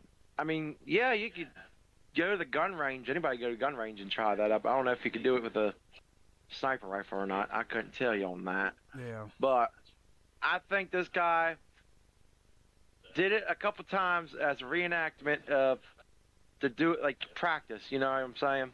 Yeah. Like practice before he actually did it. Because it sounds to me the guy looked like the only way you can access a risk is if you work there. So obviously somebody works there. It's got to be because I mean, how do you access to a roof? Because I seen the video, and people were sharing the videos in several different places where they saw somebody laying on the rooftop of this building, which was probably maybe 100 yards behind or 100 yards. And in they front say of him. 200, about approximately 200 yards. Yeah, and they saw him get up and walk across the building too. And nobody batted an eye. Nobody really batted an eye because they didn't really know to look up there. Corrections. There was a 911 call. I did see it on a YouTube video, but I don't remember what video it was. Okay. That there was a 911 call, and I think after he took the shot and just jetted off during the 911 call. So that could have happened that way. Yeah. But like you said, how can you? And then you got jumping jackasses out there saying, and they're saying the one guy knew. There was a video out there or a picture of a guy where everybody ducked, and there was one guy standing that was looking at the shooter supposedly. Oh, now wow. they did catch 2 people, but they ended up releasing them. Yeah, they were just last people of night because interest. they were, yeah. But I think really is he had to be paid. He had to have been paid. Had been. Because what fool is going to do that in front of a crowd of 3,000 people? Exactly. Just like I think it was 3,000 or 2,000. That's like the pecker that took that shot at Trump. That's like that fucker that took the shot at Trump, you know? It's like, and you fire several shots, and you ended up shooting a firefighter who was protecting his family. So it's like, yeah, of course that was a targeted attack. You missed Trump, you hit his ear, but you ended up murdering one or two other people and hitting somebody. And this is becoming more and more of a fucking here's issue. The thing here's the difference between that shooter and this one. That guy took, what, 3-4 shots? Something like that, yeah. And but the police caught him, technically, but from what I understood, the shooter in Butler, Pennsylvania, held a gun to the officer that was climbing up the ladder, supposedly. Now, I don't know how accurate that is. I didn't hear but about that's that. what I heard. Yeah. Yeah, when he was on the roof and the police was called and the officer checked out because somebody pointed out the shooter, when he was calling about 5 times to the Secret Service, they're saying, and the one lady got resigned. Yeah. Because she didn't do her job correctly. Yeah, I remember that. Yeah, because they said that somebody was looking at him and say, "Hey, they're over here," but somebody told the reporters, they were like, "We were ordered not to do anything, even though we were told we were ordered not to do anything." I was like, you got somebody who's obviously, very conspicuous. You have a at the time, a former president in Die Hard Jeopardy. I don't think you should have to ask to shoot. Yep. To be honest with you. Exactly. I mean, if you know your life's in danger, you take that shot. I don't care who you are. Don't quit. Shoot now, ask questions later. Yep. That's how I see it. Exactly. But, yeah, the Charlie Kirk thing, man, I mean, it's very saddening. He had a wife, 2 kids, and I've seen a lot of people donating, like, millions of dollars to him. That's very generous of people, for real. There is some real good humanity people out there. Oh, there is. Leftist, mentally ill people that think, oh, we're going to shove our agenda. No, you ain't going to shove nothing down my throat, because I'll tell you what, I'll shove my agenda down your damn throat. And I can't believe anybody who supports that party that kills innocent people for speaking their mind and the truth, speaking the truth, and giving their opinions and having it was a fair debate. Okay, fair debates, I think everybody should be, they can do that. But why be a coward and shoot 200 fucking yards and not get your turn in there and debate the guy? Exactly. Why kill somebody? Like, you gotta be a dumb motherfucker. Especially now, since now you shot and killed him, you're getting a death penalty under the gun squad. Trump's already said it. Yep. So you just already screwed your life. You ain't getting that 20 years no more. That's a federal crime. It's sickening that these Democrats feel like anything you say... Yeah, they think they're entitled to every damn thing. Exactly. No, you're not. It's like anything you say, whether it is factual, it's true, or whatever, or their own opinion, you're not even allowed to have your opinion in open anymore.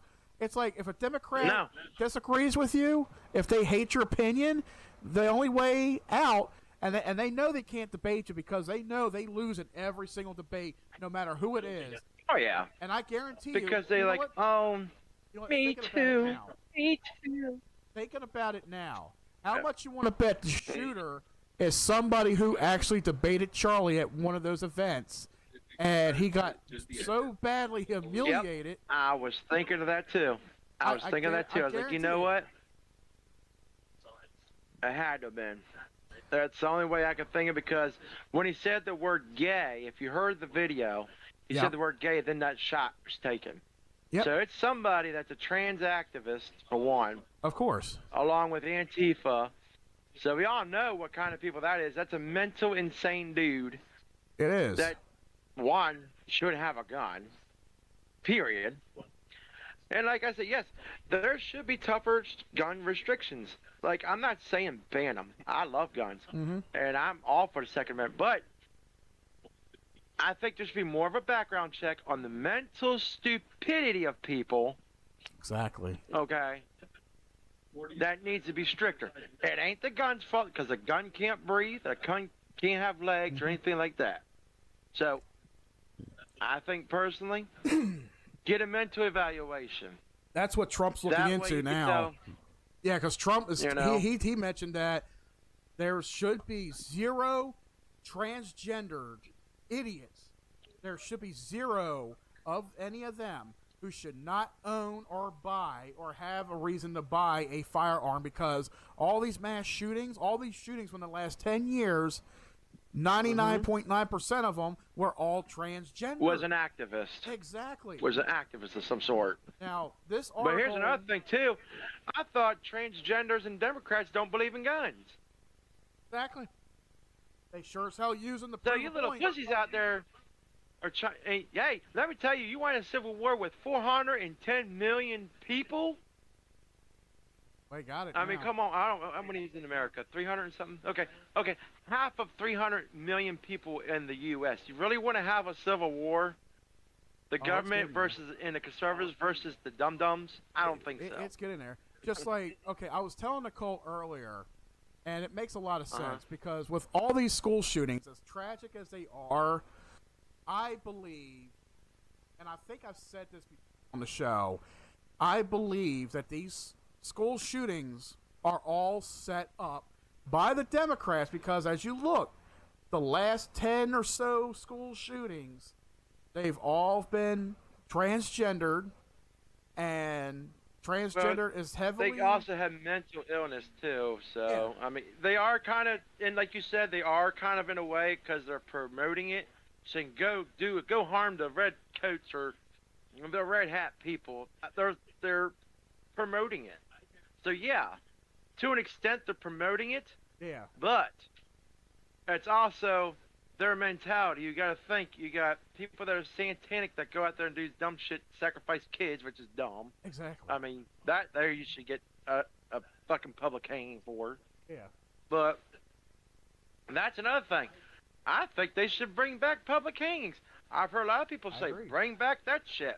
I agree. You want to act like if you're in a third world country? You think you're great in a third world? Okay, we'll act like a third world country, have public executions and shit like that, and then y'all gonna bitch about that, and then you're gonna be like, oh, well, we did fuck up.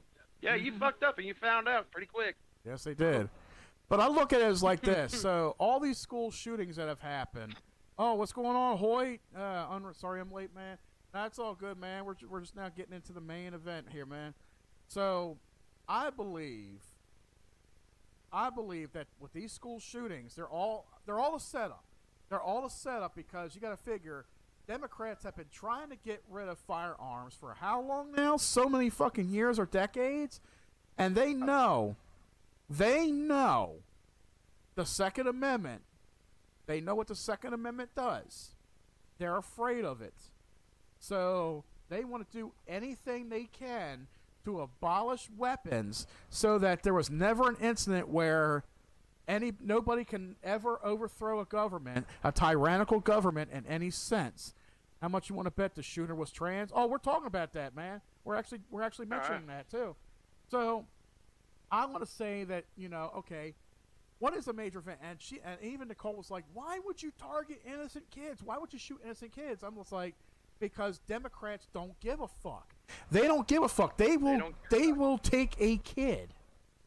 They will take a kid's life before, just to oversee or pass a political statement of theirs. They hate guns. They will sacrifice children's lives to prove a point. They don't give a fuck whose lives they fucking take. So you have all these. They don't like the police, but they call the police. Exactly. Exactly. So it's like they will weaponize all these trans fucks, and they'll let them go in and do these fucking school shootings, and then what's the next thing? We need to ban guns. We need to ban guns. Guns are bad. This is why we need to ban guns. No, we need to ban mental fucking illness. We need to fucking ban transgenders away from fucking schools and churches and shit. We need to evaluate their mental illness. That's what we need to do. These motherfuckers are shooting up schools. They're shooting up fucking churches and shit. They're mentally fucked in the head. So this is the Democrats' militia. This is their mini army that they have. They will weaponize these sickly ill pieces of shit to do their dirty work. And then like, oh my God, I can't believe it. He was trans. She was trans. How could they take a life? Yeah, how could you motherfuckers take a life? All because you all hate the Second Amendment. You all hate firearms and shit. That's what I believe. I believe all these school shootings are actually set up by these fucking Democrats to move a point forward. We need stricter gun laws. Right. We need stricter gun laws. Just like, okay, I know you're here, Hoyt. Listen to this one, buddy. So, I just shared this in Discord. So, earlier today, they found the rifle that was used in Charlie Kirk's assassination. So And bullets, too. Yep.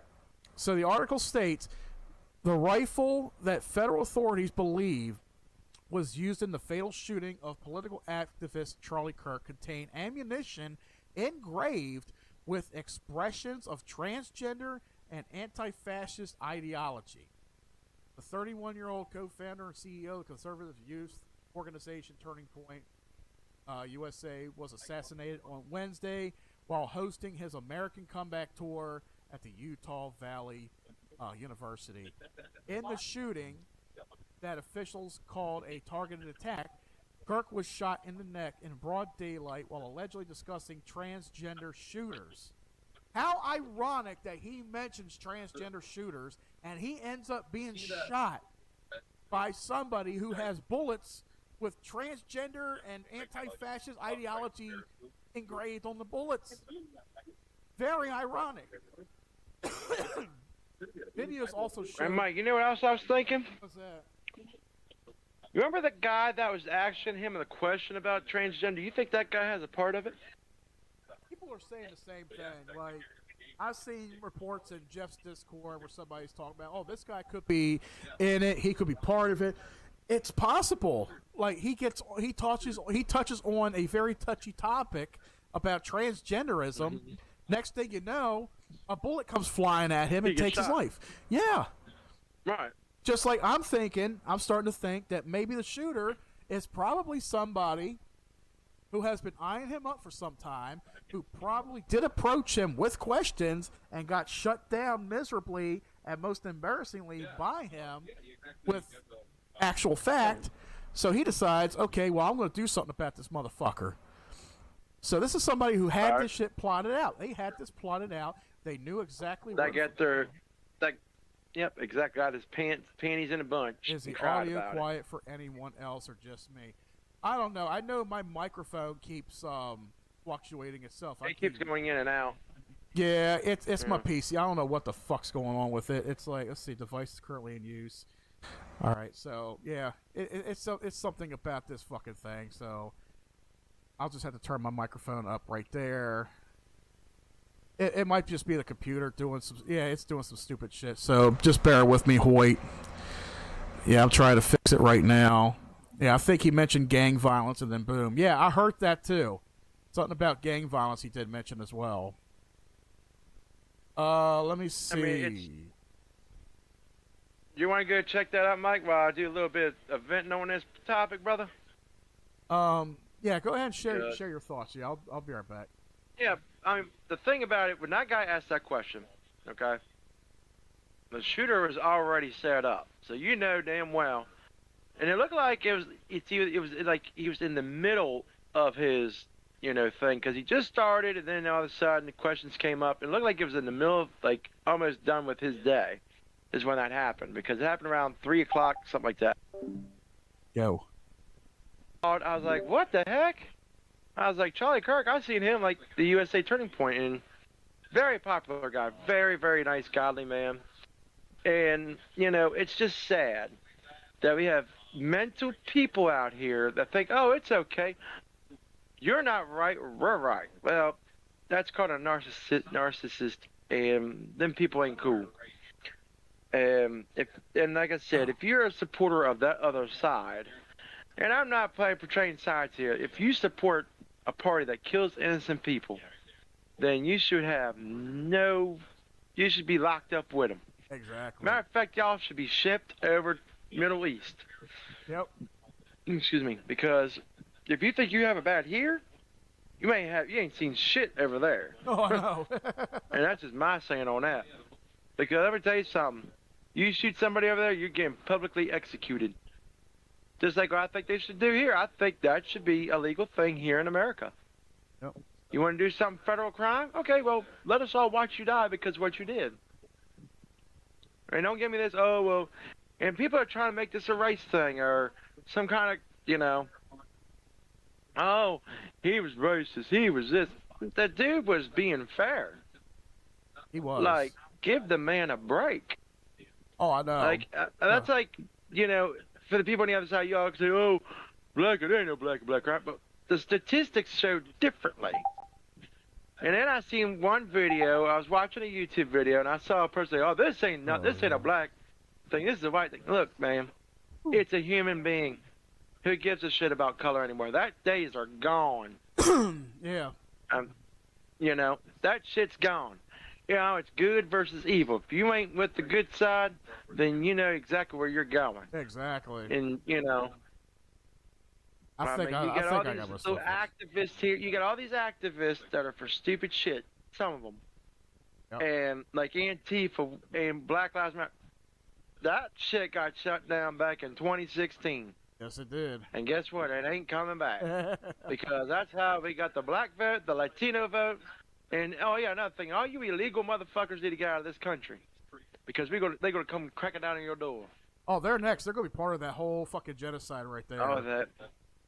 Y'all already cornered all your illegals, so you might as well just go back. So come back legally, not illegally. The next part of this article, since I got the microphone fixed now and all. So looking on it here, it was reported that an older model 30 caliber bolt action rifle was found wrapped in a towel with a spent cartridge still in the chamber. 3 unspent rounds were also in the magazine with more writing on them. And of course, the FBI released photos of the person of interest, and they're offering a reward of up to $100,000 for his arrest. Now, Robert Bowles, special agent in charge of the FBI, thank you, honey, in charge of the FBI's Salt Lake City field office, added that footwear impressions, a palm print, and a forearm imprint were also being analyzed by the FBI. Officials said they walked through the woods and secured it, and the community is not at risk. Mason said authorities were able to track the movements of the shooter who arrived on campus at 11:52 a.m. They went on to say, and we have tracked his movements on the campus, through the stairwells up to the roof, across a river to the shooting location. After the shooting, we were able to track his movements as he moved to the other side of the building, jumped off the building, and fled off of the campus and into a neighborhood. So yeah, this fucker, he is still at large. It's possible that he is fucking transgender. I mean, I'm not going to say 100%, but I guarantee, watch, within the next few days, they catch this motherfucker, or somebody knows something and sees something, and they catch him. I guarantee you guys, it is probably somebody who's transgender, of course, especially with the hot topic that he was talking about during that show that day. But it is just sad and tragic, because I was out and about with Nicole and her brother. We were out doing some Christmas shopping yesterday, and I happened to pull Discord up, and Jeff was posted in there saying that Charlie Kirk was shot, and I'm looking into all of it. I was like, oh, goddamn, no. And I do too. I looked on YouTube everywhere. I'm like, is this shit true? I was like, oh, fuck. I know, and I was looking. I was like, okay, so far he's, they're saying that he's in, stable condition or whatever. I'm hoping for the best. And then like 2 hours later, he was pronounced dead. And he was a really good guy. This was a really strong-spirited Christian guy. He was really good at what he did. And he believed what his beliefs were, and also a really good conservative guy too. He was fair. He was very fair. He wanted to hear your side. Like, I can still watch a lot of these videos where he's debating all these people, especially the ones that are all for abortion. They're all for killing, embryos and shit, and saying, "Oh, it's not a human life. It's not a human life." He's like, "Do you even know what a child is inside of? It's a set of molecules." Even, and he would be like, "Well, what do you think you're made of? You're made of molecules and such. The biology of it. Like, so you're saying that you want to kill an embryo. To you, it's not a fucking child. Like." I have seen so many brain dead liberals debate him at these debates and shit, and I love when he shuts down every single one. And it amazes me. Like, they all get pissed off. They all try to come in real hard with their false facts. They all get shut down, and they're all pissed off running and shit. It's like, well, you got what you asked for. You know, you wanted to debate, and look where that got you, you know? So, yeah, it wouldn't surprise me if the shooter was somebody who actually did. He was an activist. Yeah, definitely. He was probably a transgender activist. Let me tell you a little story here, okay? So, me and my girl know somebody that's a Democrat, right? So, I fuck around with him. I know he gets pissed off every time I bring it up. So I said, women have equal rights. He's like, no, they don't. I said, oh, really? I said, well, and he was joking around. I said, yeah, I'll beat your ass because you all talk about equal rights, so y'all get equally. He's like, crying like a little bitch, going back to the I don't want to talk to you. You're too conservative. I'm like, and I say shit behind his back, like, you're a fucking pussy, dude. Oh, yeah. Like, I don't care. But it's like, I mean, they say, okay. So this is from a Democrat. I'm going to not lie to all the audience out here. Democrats say women, that, you know, you Democrat, radical left, whatever, you say y'all have rights. Well, the Democrats don't think y'all have rights to all you women. So you might want to look into your little I'm equal shit, because you ain't equal. But you might be for the streets, though. Yeah, I know. That's like all these motherfuckers that are like, hey, he's gonna push us out. He's gonna take away women's rights. Okay, has he taken away your rights? He's been in office for 7 fucking months. What's going on, Colton? What's up, Arrow? Nothing much bad. Covering the Charlie Kirk story right here, man. It was a very sad, tragic day, man. Yesterday, you know, you had some coward shoot Charlie Kirk. And then today's 9/11. I was like, watch something happen on 9/11. I guarantee it. But so It's far, always something on 9/11. If you haven't noticed, always the last something around there, you know. 10 plus years, it's always something around 9/11. Something happens. Let's see. Hoyt said, I saw a notification from USA Today. Honest to God, only read the headline because I figured he'd be fine. Went out to the pool, came in, but Alexa played the news and they announced his death. Yeah, it's. I still can't believe him. Okay, if you look at the video where he got shot in the neck, he was already pronounced dead. They hit him right there in that main artery. Yeah. I mean, I watched it. I was like, trying to see if it was AI or anything, but no, they hit the main artery. Yeah, everybody's still pissed off, Colton. I know, we're all still pissed off, man. Like, even a buddy of mine who lives in PA, another buddy of mine. He keeps seeing the video. He keeps going back and rereading it. Oh, he tells me about how pissed he is at it still. He wants to actually get a gun permit now and fucking arm himself and shit, because all these fucking Democrats, they fuck you up. You know, they're trying to kill everybody, and it's like they said on Twitter, and it fits the Democratic Party perfectly. Violence is silence. Because if they don't agree with you, violence is the way. Did they catch a shooter? They did not catch the shooter, but they found the rifle. They found the ammunition that had transgender and anti-fascist ideology engraved onto the bullets themselves. So they're at least one step closer. You know, they got fingerprints, they got handprints, whatever. They're looking into it right now. The FBI is actually analyzing it. All they're doing. Yeah, they already got a palm print too. They did get a palm print. Yeah, palm print also. But yeah, so they're looking at that right now. They don't know exactly who it is. All they have are persons of interest. But I guarantee you, it's probably an activist. It was probably somebody who was at one of his rallies who got so pissed off at his ideology about transgenderism and shit, and decided, okay, this is what I'm going to do. I bet you it's somebody that asked one of them questions. I bet you if you look at all his videos, which he has like I think over 10 years worth. Oh my God, there's thousands of people. I bet you'd find it. I bet you'd find the shooter in all the videos, because probably would. He had to have been triggered about something. He was like he already got debated or something, and it triggered him to do that. That's exactly what I'm thinking. Like when you look at what he was talking about toward the end when he got shot, when you look at what he was talking about, that's what set it off. That's when the bullet fired, and it's just like it's just so coincidental. I told my mom they ain't done with Trump yet either. Yeah, I know they're going to probably they're probably going to try to hit Trump again. See what they're doing right now. Good luck. It's like they can't take the guns away from us. They can't abolish the Second Amendment. They can't abolish everybody's right to firearms. So what are they going to do? They're trying to take out all these political figures. That's what they're doing. They start with Charlie Kirk. How much you want to bet? Ben Shapiro's going to be next. Joe Rogan's going to be next. What the hell's her name? Candace Owens? Yeah, her. Yeah, the black lady. The black. Yeah, Candace Owens. Yeah. How much you want to bet they're going to be next? All these political figures, even what's his name? You turn me on to him from Infowars. Tatum. Officer Tatum's one of them. Ben Shapiro. I wouldn't be surprised if you see Louder with Crowder as well too. Yeah, that's what's happening. You know, they see all these political figures that are speaking truth, spreading all this news. There's nothing fake about it. It's all 100% fact.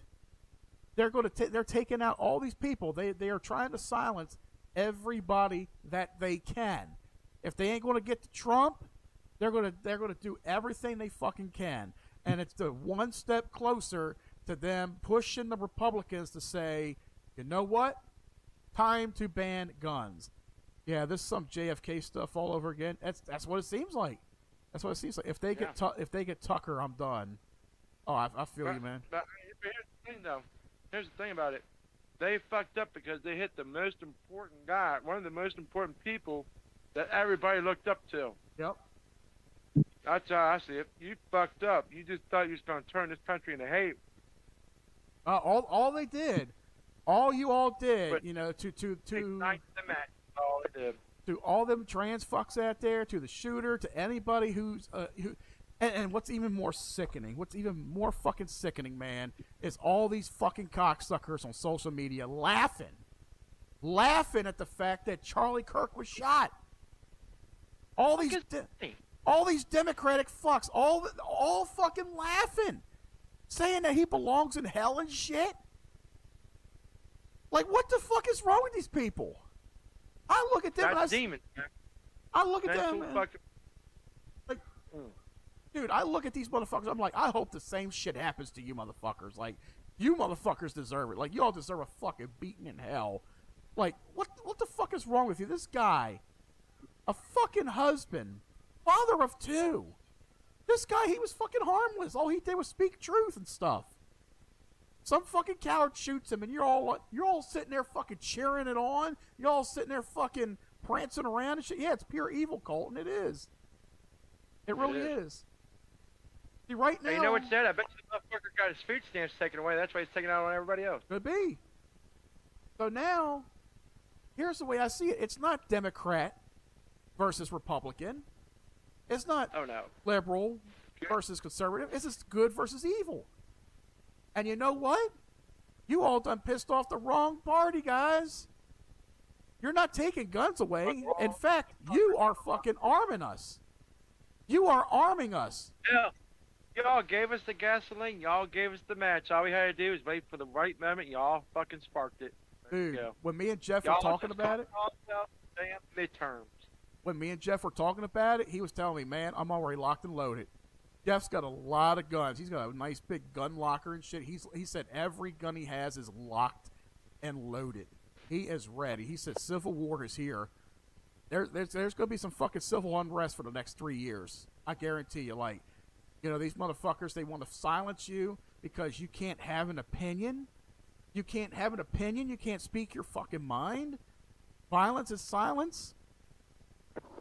I even said yesterday on Facebook, and people were like, oh, you're going to get banned, man. You're gonna be. I was like, you know what?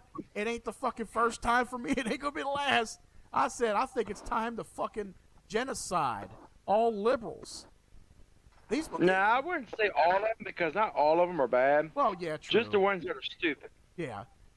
Just the ones that are fucking stupid. Let's see. Did you expect anything less? Look at how pissed out they got when that fucktard couldn't kill Trump last July. Oh, I know. Trust me. Right.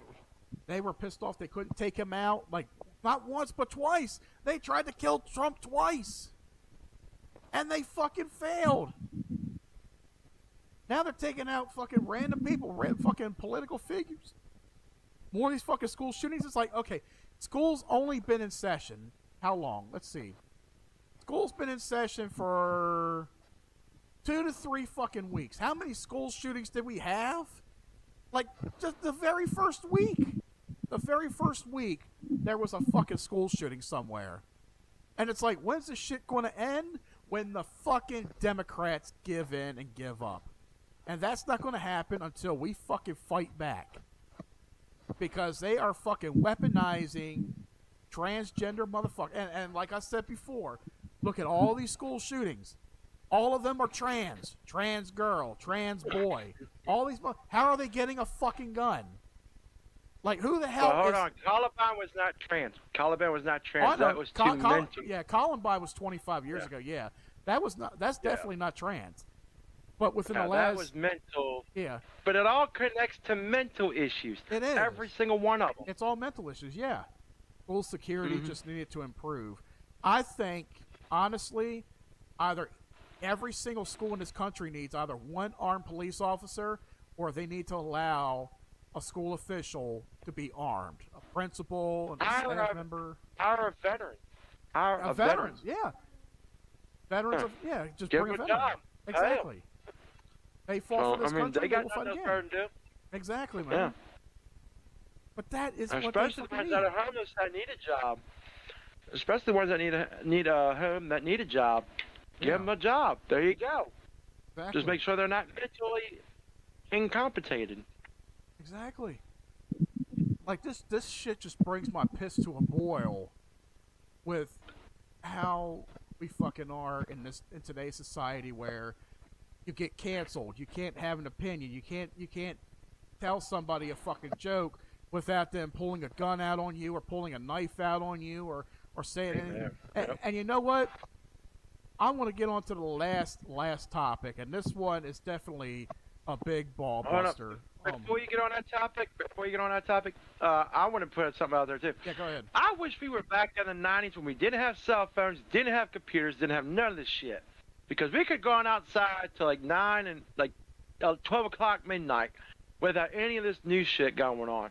You remember back in our day, Mike, we can go out there, play till the lights came on, maybe a little bit after, and nobody was not getting scammed now them days. You know, everything was peachy.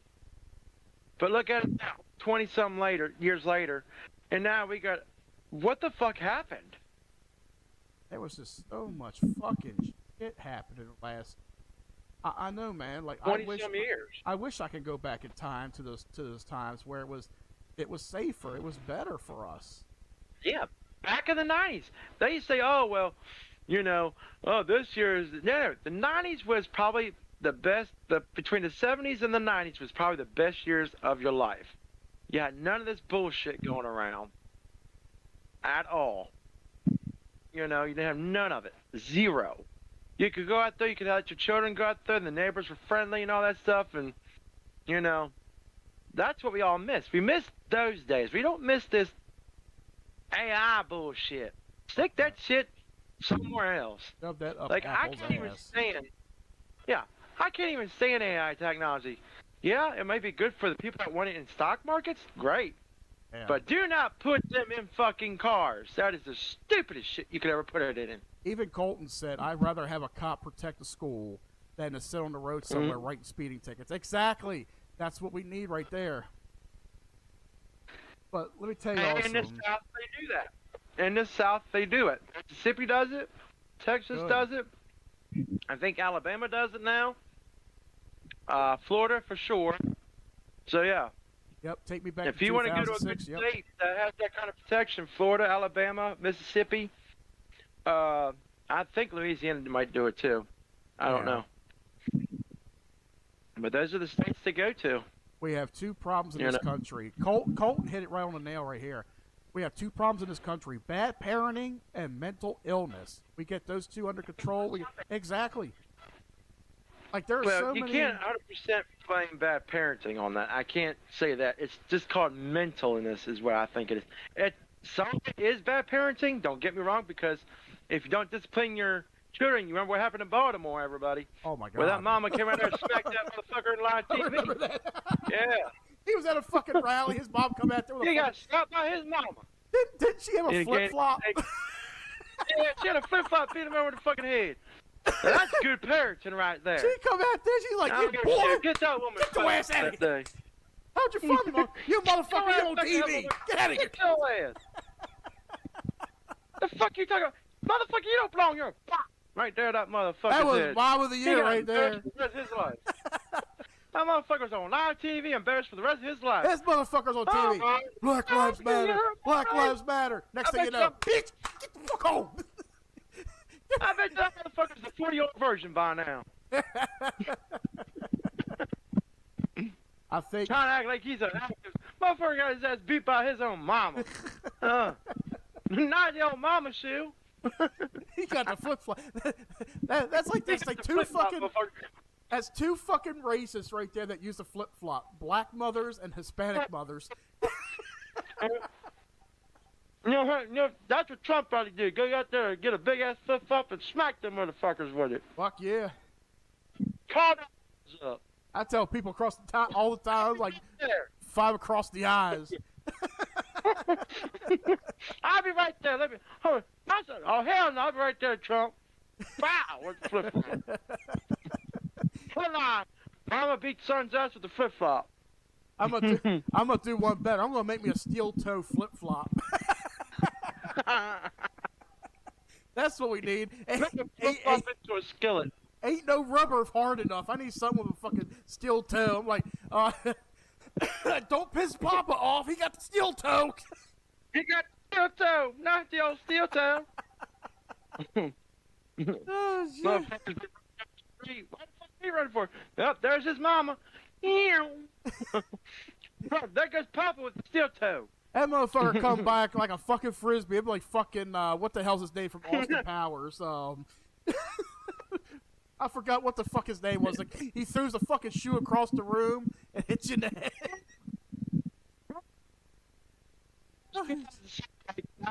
Bush got hit by a shoe. Remember that shit? Oh my god, remember that? Somebody threw a shoe at Bush. Yeah, he got hit by a shoe. That was some funny shit, and Bush ducked it like it was a fucking bullet. Motherfucker, it was a shoe. That's like when fucking Reagan was doing one of his things. That video's up where Reagan's doing one of his speeches, and somebody popped a balloon, and Reagan looked up and he was like, "Miss me." Right. Let's get on to the last topic real quick, guys, because I got me a nice hot steak sub sitting in front of me, and this one, oh god, you better be shitting that shit. You better ship that shit down here in Texas to me. Oh yeah, Wawa. Nice Wawa sub, man. Wawa? Oh hell yeah. Yeah, we got Jersey Mike's down here. Jersey Mike's, yeah, we got one of those up here too. Shit.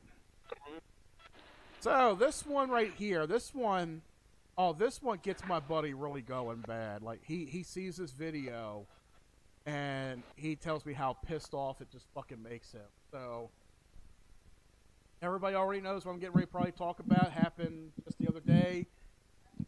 This mentally ill fuck who has been. Let me count the fucking ways. I think I have it on Facebook. Yeah, let me pull my Facebook up here real quick. Is that the one in North Carolina you're about to talk about? The guy who stabbed the woman in the subway? Yeah, the North Carolina. That's what I was talking about in the beginning, yeah. Yeah. The 14-time counted convict. That stupid motherfucker, he just got his ass beat. I think that dude deserves a fucking death penalty. He's getting a death penalty. He's getting a death penalty. 3, 6, yeah, 14 times, people. 14 fucking times he was arrested. 14 and the times. judge let him go. And this crooked judge let him fucking go, man. Crooked judge let this piece of fucking shit go. That judge needs to step down. Yep. Period. Just like Nicole said, he needs to be fired. He needs to be fired. I said that motherfucker needs to be charged with that fucking shit in jail. But yeah, like everybody. Get Mama's flip flop on his ass too. Yeah, I'll fucking Bitch. steel toe his ass. I'll give that motherfucker steel toe. This fucking coward. Like, For real. I'm literally watching a video right now. This poor woman. They say she was a Ukrainian woman. Okay, Ukrainian woman here in America. Entered legally, too. She was legal. Yeah, she was legally entered. Yeah. Colton said that poor woman. That shit pissed me off too. It pissed everybody off, man. The way that the fucking judge lets this son of a bitch out of prison, and he does this shit, and then they want to sit there and say he was mentally ill. He was going through some shit. So the fuck am I? I'm fucking $6,000 in debt. I'm not gonna sit on the fucking bus and pull out a goddamn machete and start stabbing somebody in the neck. Like, Jesus Christ. Why the fuck's she not in a psych ward? I know. But this guy, I swear, this poor I fucking swear, some woman. people make me just want to get me a fucking white bus and put myself in and protect my fucking self. I swear it. I'm gonna go fucking join a party bus. This poor fucking woman. She just sat right down in front of him. She's on her cell phone. On her cell phone, people. She's not bugging this guy. Oh, she was a Ukrainian refugee. Okay. Yeah, but still, she was legally entered by Trump. Exactly. So Yeah, she was legal. She had a green card. She was here legally. You know, she's a citizen. She gets on the subway, and she's just on her phone. She's not bugging this piece of shit behind her. And then you see in the video, he pulls a fucking pocket knife out. He gets up, stabs her in the fucking neck, and then walks off. He just fucking stabs her, and she's actually, sitting there. it looked like I seen one picture. It looked like in the knee first. I think he stalked her afterwards and then killed her. I mean, it's because possible, I seen pictures. but It looked like she got, because she was still alive on that train. It looked like she got stabbed on her knee. I thought she looked like she got stabbed in her neck. Because even my buddy It was looked like like, on her knee. well, my buddy was like, he said that people are trying to sit there and say with conspiracy theorists are trying to say that there was a pool of blood next to her, laying next to her and shit. And I'm like, that might have been afterwards, maybe. I don't know, It because might have because the guy left the fucking train, and I Yeah. did see him do one swipe, but it looked like he hit her hat off, but her knee looks like it was sliced. yeah. I mean, but he could have followed her back to apartment, whatever, and got stabbed there. But either way, you don't let stupid mental patients like that go out of the jail. 14 crimes. That's like letting a guy that's done a DWI 55 times and letting him still have his license. Does that make sense? Here's the thing, like, how would he even have known where she was going to sit? She could have sat behind him. She could have sat across from him in another chair. Like, I don't even know if this is remotely a random target or what. You know, he just fucking pulls out a knife and just proceeds, and she was sitting there holding herself in tears before collapsing over in the seat. And he fucking wanders off. And then what even pissed me off even more was the fact that it took the media 24 fucking hours to actually fully cover the story. They didn't want to cover it because it's a black guy Because it murdering wasn't a white black. girl. It wasn't a white guy with a black girl. That's the only reason why. Exactly. If the Guaranteed. fucking roles it didn't reversed, fit the narrative. yeah, if the roles were reversed, it would fit their narrative. Oh my God! It was a white on black crime. No, in this case, it's a black on white crime. They didn't want to cover that, but you know what? People's words speak louder than actions, and it finally made the fucking headlines. And now, not only does this guy need to be fucking on death row, but the fucking judge needs to be fucking fired. He needs. Yep. I said that motherfucker needs. You know what? Just like you said earlier about public hangings, bring them back. Hang this motherfucker. Hang all these crooked fucking judges in public. Fuck them. Colton said someone Or who gets shooting arrested squad. 14 times shouldn't be allowed on the streets. That's someone who has zero regard for our laws and rules. Exactly, man. Exactly. Exactly. Like Hell, bring back the shooting squad like they do in China. They shoot you right there in public square. Exactly. There was even a post that somebody in Discord shared, and I tried to find it. I clicked on the link, but I guess it must have got taken down right after. But it looked like BLM chimed in, and they said that they were okay with it. They were okay with the fact that he did it. The guy has a GoFundMe too, if I'm correct. Yeah, I see the they shut it GoFundMe. down. They shut it down. That guy? Well, No, they shut down the other dudes. GoFundMe, the one that got that Escalade. I just seen one today off of one of the conservative channels I have on follow on Facebook. That this dude has a GoFundMe set up or some shit like that. That's crazy. I bet you if my ass went out there and did something like this, my ass wouldn't get no damn fucking GoFundMe page. I guarantee you that. And then, of course, I see, like, on Twitter, there's a lot of fucking people sharing racial imagery, racial pictures toward it. Because the main focus of this article was done by Reverend Ray Sisman. He's an anti-racist, anti-white, black activist. Oh, he's a piece of shit. Yeah, author of George Floyd, Modern MLK. Yeah, fuck this guy. He puts in there, he chimes, he said, just because he stabbed a white woman on a train, don't give y'all an excuse to call him the N-word in the comments. Now, I'm not going to deem saying that word about anybody, but I think I said, you know what? Anybody who uses it, they're probably using it in its rightful terms of how it's described, because that's how he was acting. But then again, like, look at this guy. Like, you know, it's like this guy just starting a fucking race war on Twitter. Everybody's shouting the N-word in that motherfucker. Oh my god, I'm just fucking seeing it over and over again. But it's like, it's just disgusting that there are a ton of black people out there that side with Black Lives Matter, and they view this as okay. These are the same motherfuckers. Yeah, these are the same motherfuckers that sit there and cry, white privilege. You got white privilege, white privilege. Even Charlie Kirk sat there and told people, what have I done as a white man that a black man cannot accomplish? You know, there is no such thing as white privilege. It's a fucking hoax. Hey, Mike, let's give him a little education real quick. Do you know who Black Lives Matter is funded by? A white man. Yep. Exactly. They funded it. And they're making money off of it. They're making money off of you for that organization, for Black Lives. They're making money off of fucking people. All them stupid people doing this shit out there are doing nothing but putting money in the fucking people that are fucking making you look stupid and get locked up and they don't bail your ass out. Exactly. There's another history. Yeah. Exactly. That's why I don't support. I've never supported Black Lives Matter. Not even on. Like, in my previous shows, if you guys have been watching it for years, I've always said I don't support Black Lives Matter because it's a racial fucking, I call them a terroristic group at this point because it's a racial ideology group.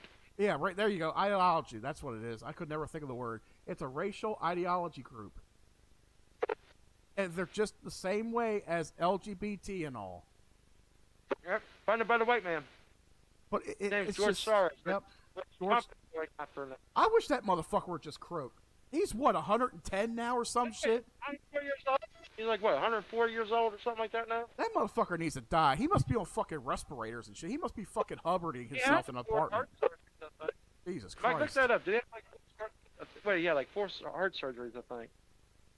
And Colton hit it right on the nail again. Black Lives Matter is no different than the KKK. Exactly. Oh yeah. Who funded the KKK? The Democrats. Yep. Not the fucking kids. Democrats formed and funded Black Lives Matter. Democrats formed and funded the KKK. Mm-hmm. But then people want to try to turn it around and say, no, it's the Republicans. Oh, yeah. Let's go further back than that, Mike. Let's go back to the 1700s when the United States was formed. Guess who was a Democrat? George Washington. Guess what he was? A slave owner. Yep. What a fucking quinky dinky. Oh, yeah. But people don't like doing proper research on that shit. Like history before you fucking spit out facts. Nope. We already know them. We went to school. We did our 12 years. We didn't fucking worry about stupidity. Exactly. We went to schools where we had actual books. We were reading from books. Yes, we had books that had actual facts. Yeah. Jesus Christ. But, you know, my prayers are out to that poor woman's family. She didn't need to be murdered on that subway train. She didn't need to be happening. That didn't need to be happening. No. You know, my prayers out to Charlie Kirk's family. He should still be with us on this day, you know.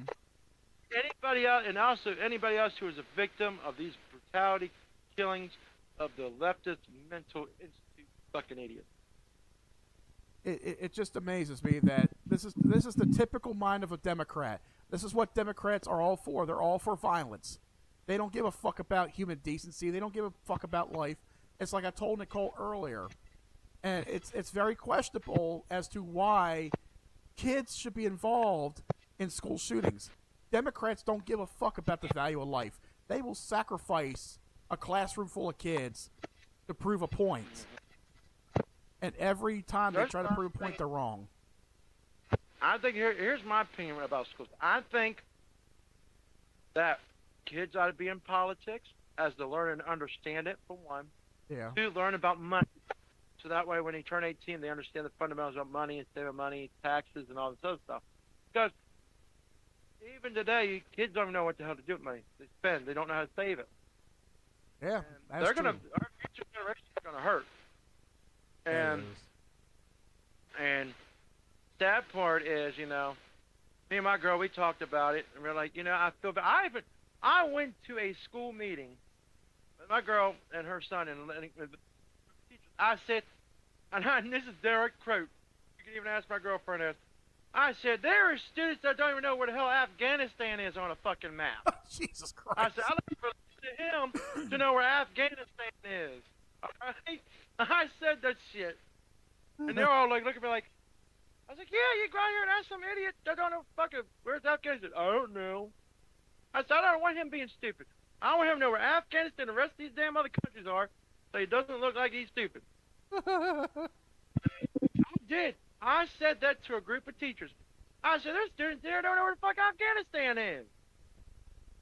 Oh my God. That's today's Gen Z people. I'm lucky I didn't get booted out for that shit. Let's see. Colton said, feel bad for Kirk's wife, especially his two young girls. That's so sad. And Hoyt's thoughts go out to Kirk's family and all the 9/11 families, too, on this 24th anniversary. Yep. And from me My and Mike. thoughts go out to the Kirk family and, like Mike said, the refugees family, Kirk's family, and all those victims of 9/11, and also the ones that are victims of all these non-sensible killings for speaking their opinions and stuff. Exactly. You know? Some kids don't even know how many stars are on a country's flag. That's true, Colton. That's sad. That's true. Hell, I don't even know what the hell's overseas. They can't even tell you what the capital of the United States is. Mm-hmm. And yeah, from Nicole and I here, you know, our thoughts and prayers are definitely with Kirk's family, the family of that poor woman who was sadly murdered on the subway. Our prayers and thoughts are with the children's lives who were lost in these school shootings, the Colorado school shooting, the one in Minneapolis. It's very sickening how our country is. And of course, they'll all turn right around and blame Trump, because why not? When in doubt, blame Trump. Democrats don't do fucking jack shit. What was that saying a couple of days ago I heard from somebody? That said, Biden's never felt the best he's ever been over his 90 years. Yeah. Motherfucker's dementia. Oh, he has severe fucking dementia. Mm-hmm. He fell off a bike for crying out loud. He fell going upstairs. This, Mm-hmm. I swear. Oh, shit. But anyway, guys, Lord. we're going to go ahead. We're going to end this show 2.5 hours in. This was a good comeback for Tuned In Live. I know I've been on a 3-4 month hiatus, and it's also good to have my co-host Mike back. If y'all remember Mike from years ago, he was on the show. Yep. Finally back and better, man. And I'm also going to get Nicole in this too. Nicole wants to podcast with me. She thought it was something difficult, but I told her, you know what? You don't have to do anything. You just sit there and share your thoughts and talk. That's it. So she's like, yeah, this is fun. I'm going to get on this next time. So yeah, the next time you guys will see, you'll see Nicole here. You'll see Mike back if Mike's up for it. Hoyt said, welcome back to Tune In, man. Yep. So And actually, I was supposed to say thank you all for listening to our channel. Like and subscribe. Hit that bell if you want to listen to more content on YouTube. Follow us on Twitch. And also Instagram, I think, also Facebook. And whatever else Mike has. All around. And plus, if you guys follow us on Rumble, this stream will be re-uploaded on our Rumble channel either tonight or tomorrow. If you guys are just now tuning in, if you missed the whole show, you guys can go back and rewatch. Good shoe and stuff. Shit. And also, let us know. You know one thing we ought to do, Mike, and I thought about this. If y'all leave a comment or something there, man, leave comments so we can read them off and say, hey, you know what? And we debate with y'all. I mean, I think that'd be a hell of a good idea. There we go. Leave your comments. Leave your thoughts below, guys. What do you think about today's thoughts topics? and all that, man. There you go. And until next time, guys, see y'all later. Until next time, stay tuned in. What we do here is go back.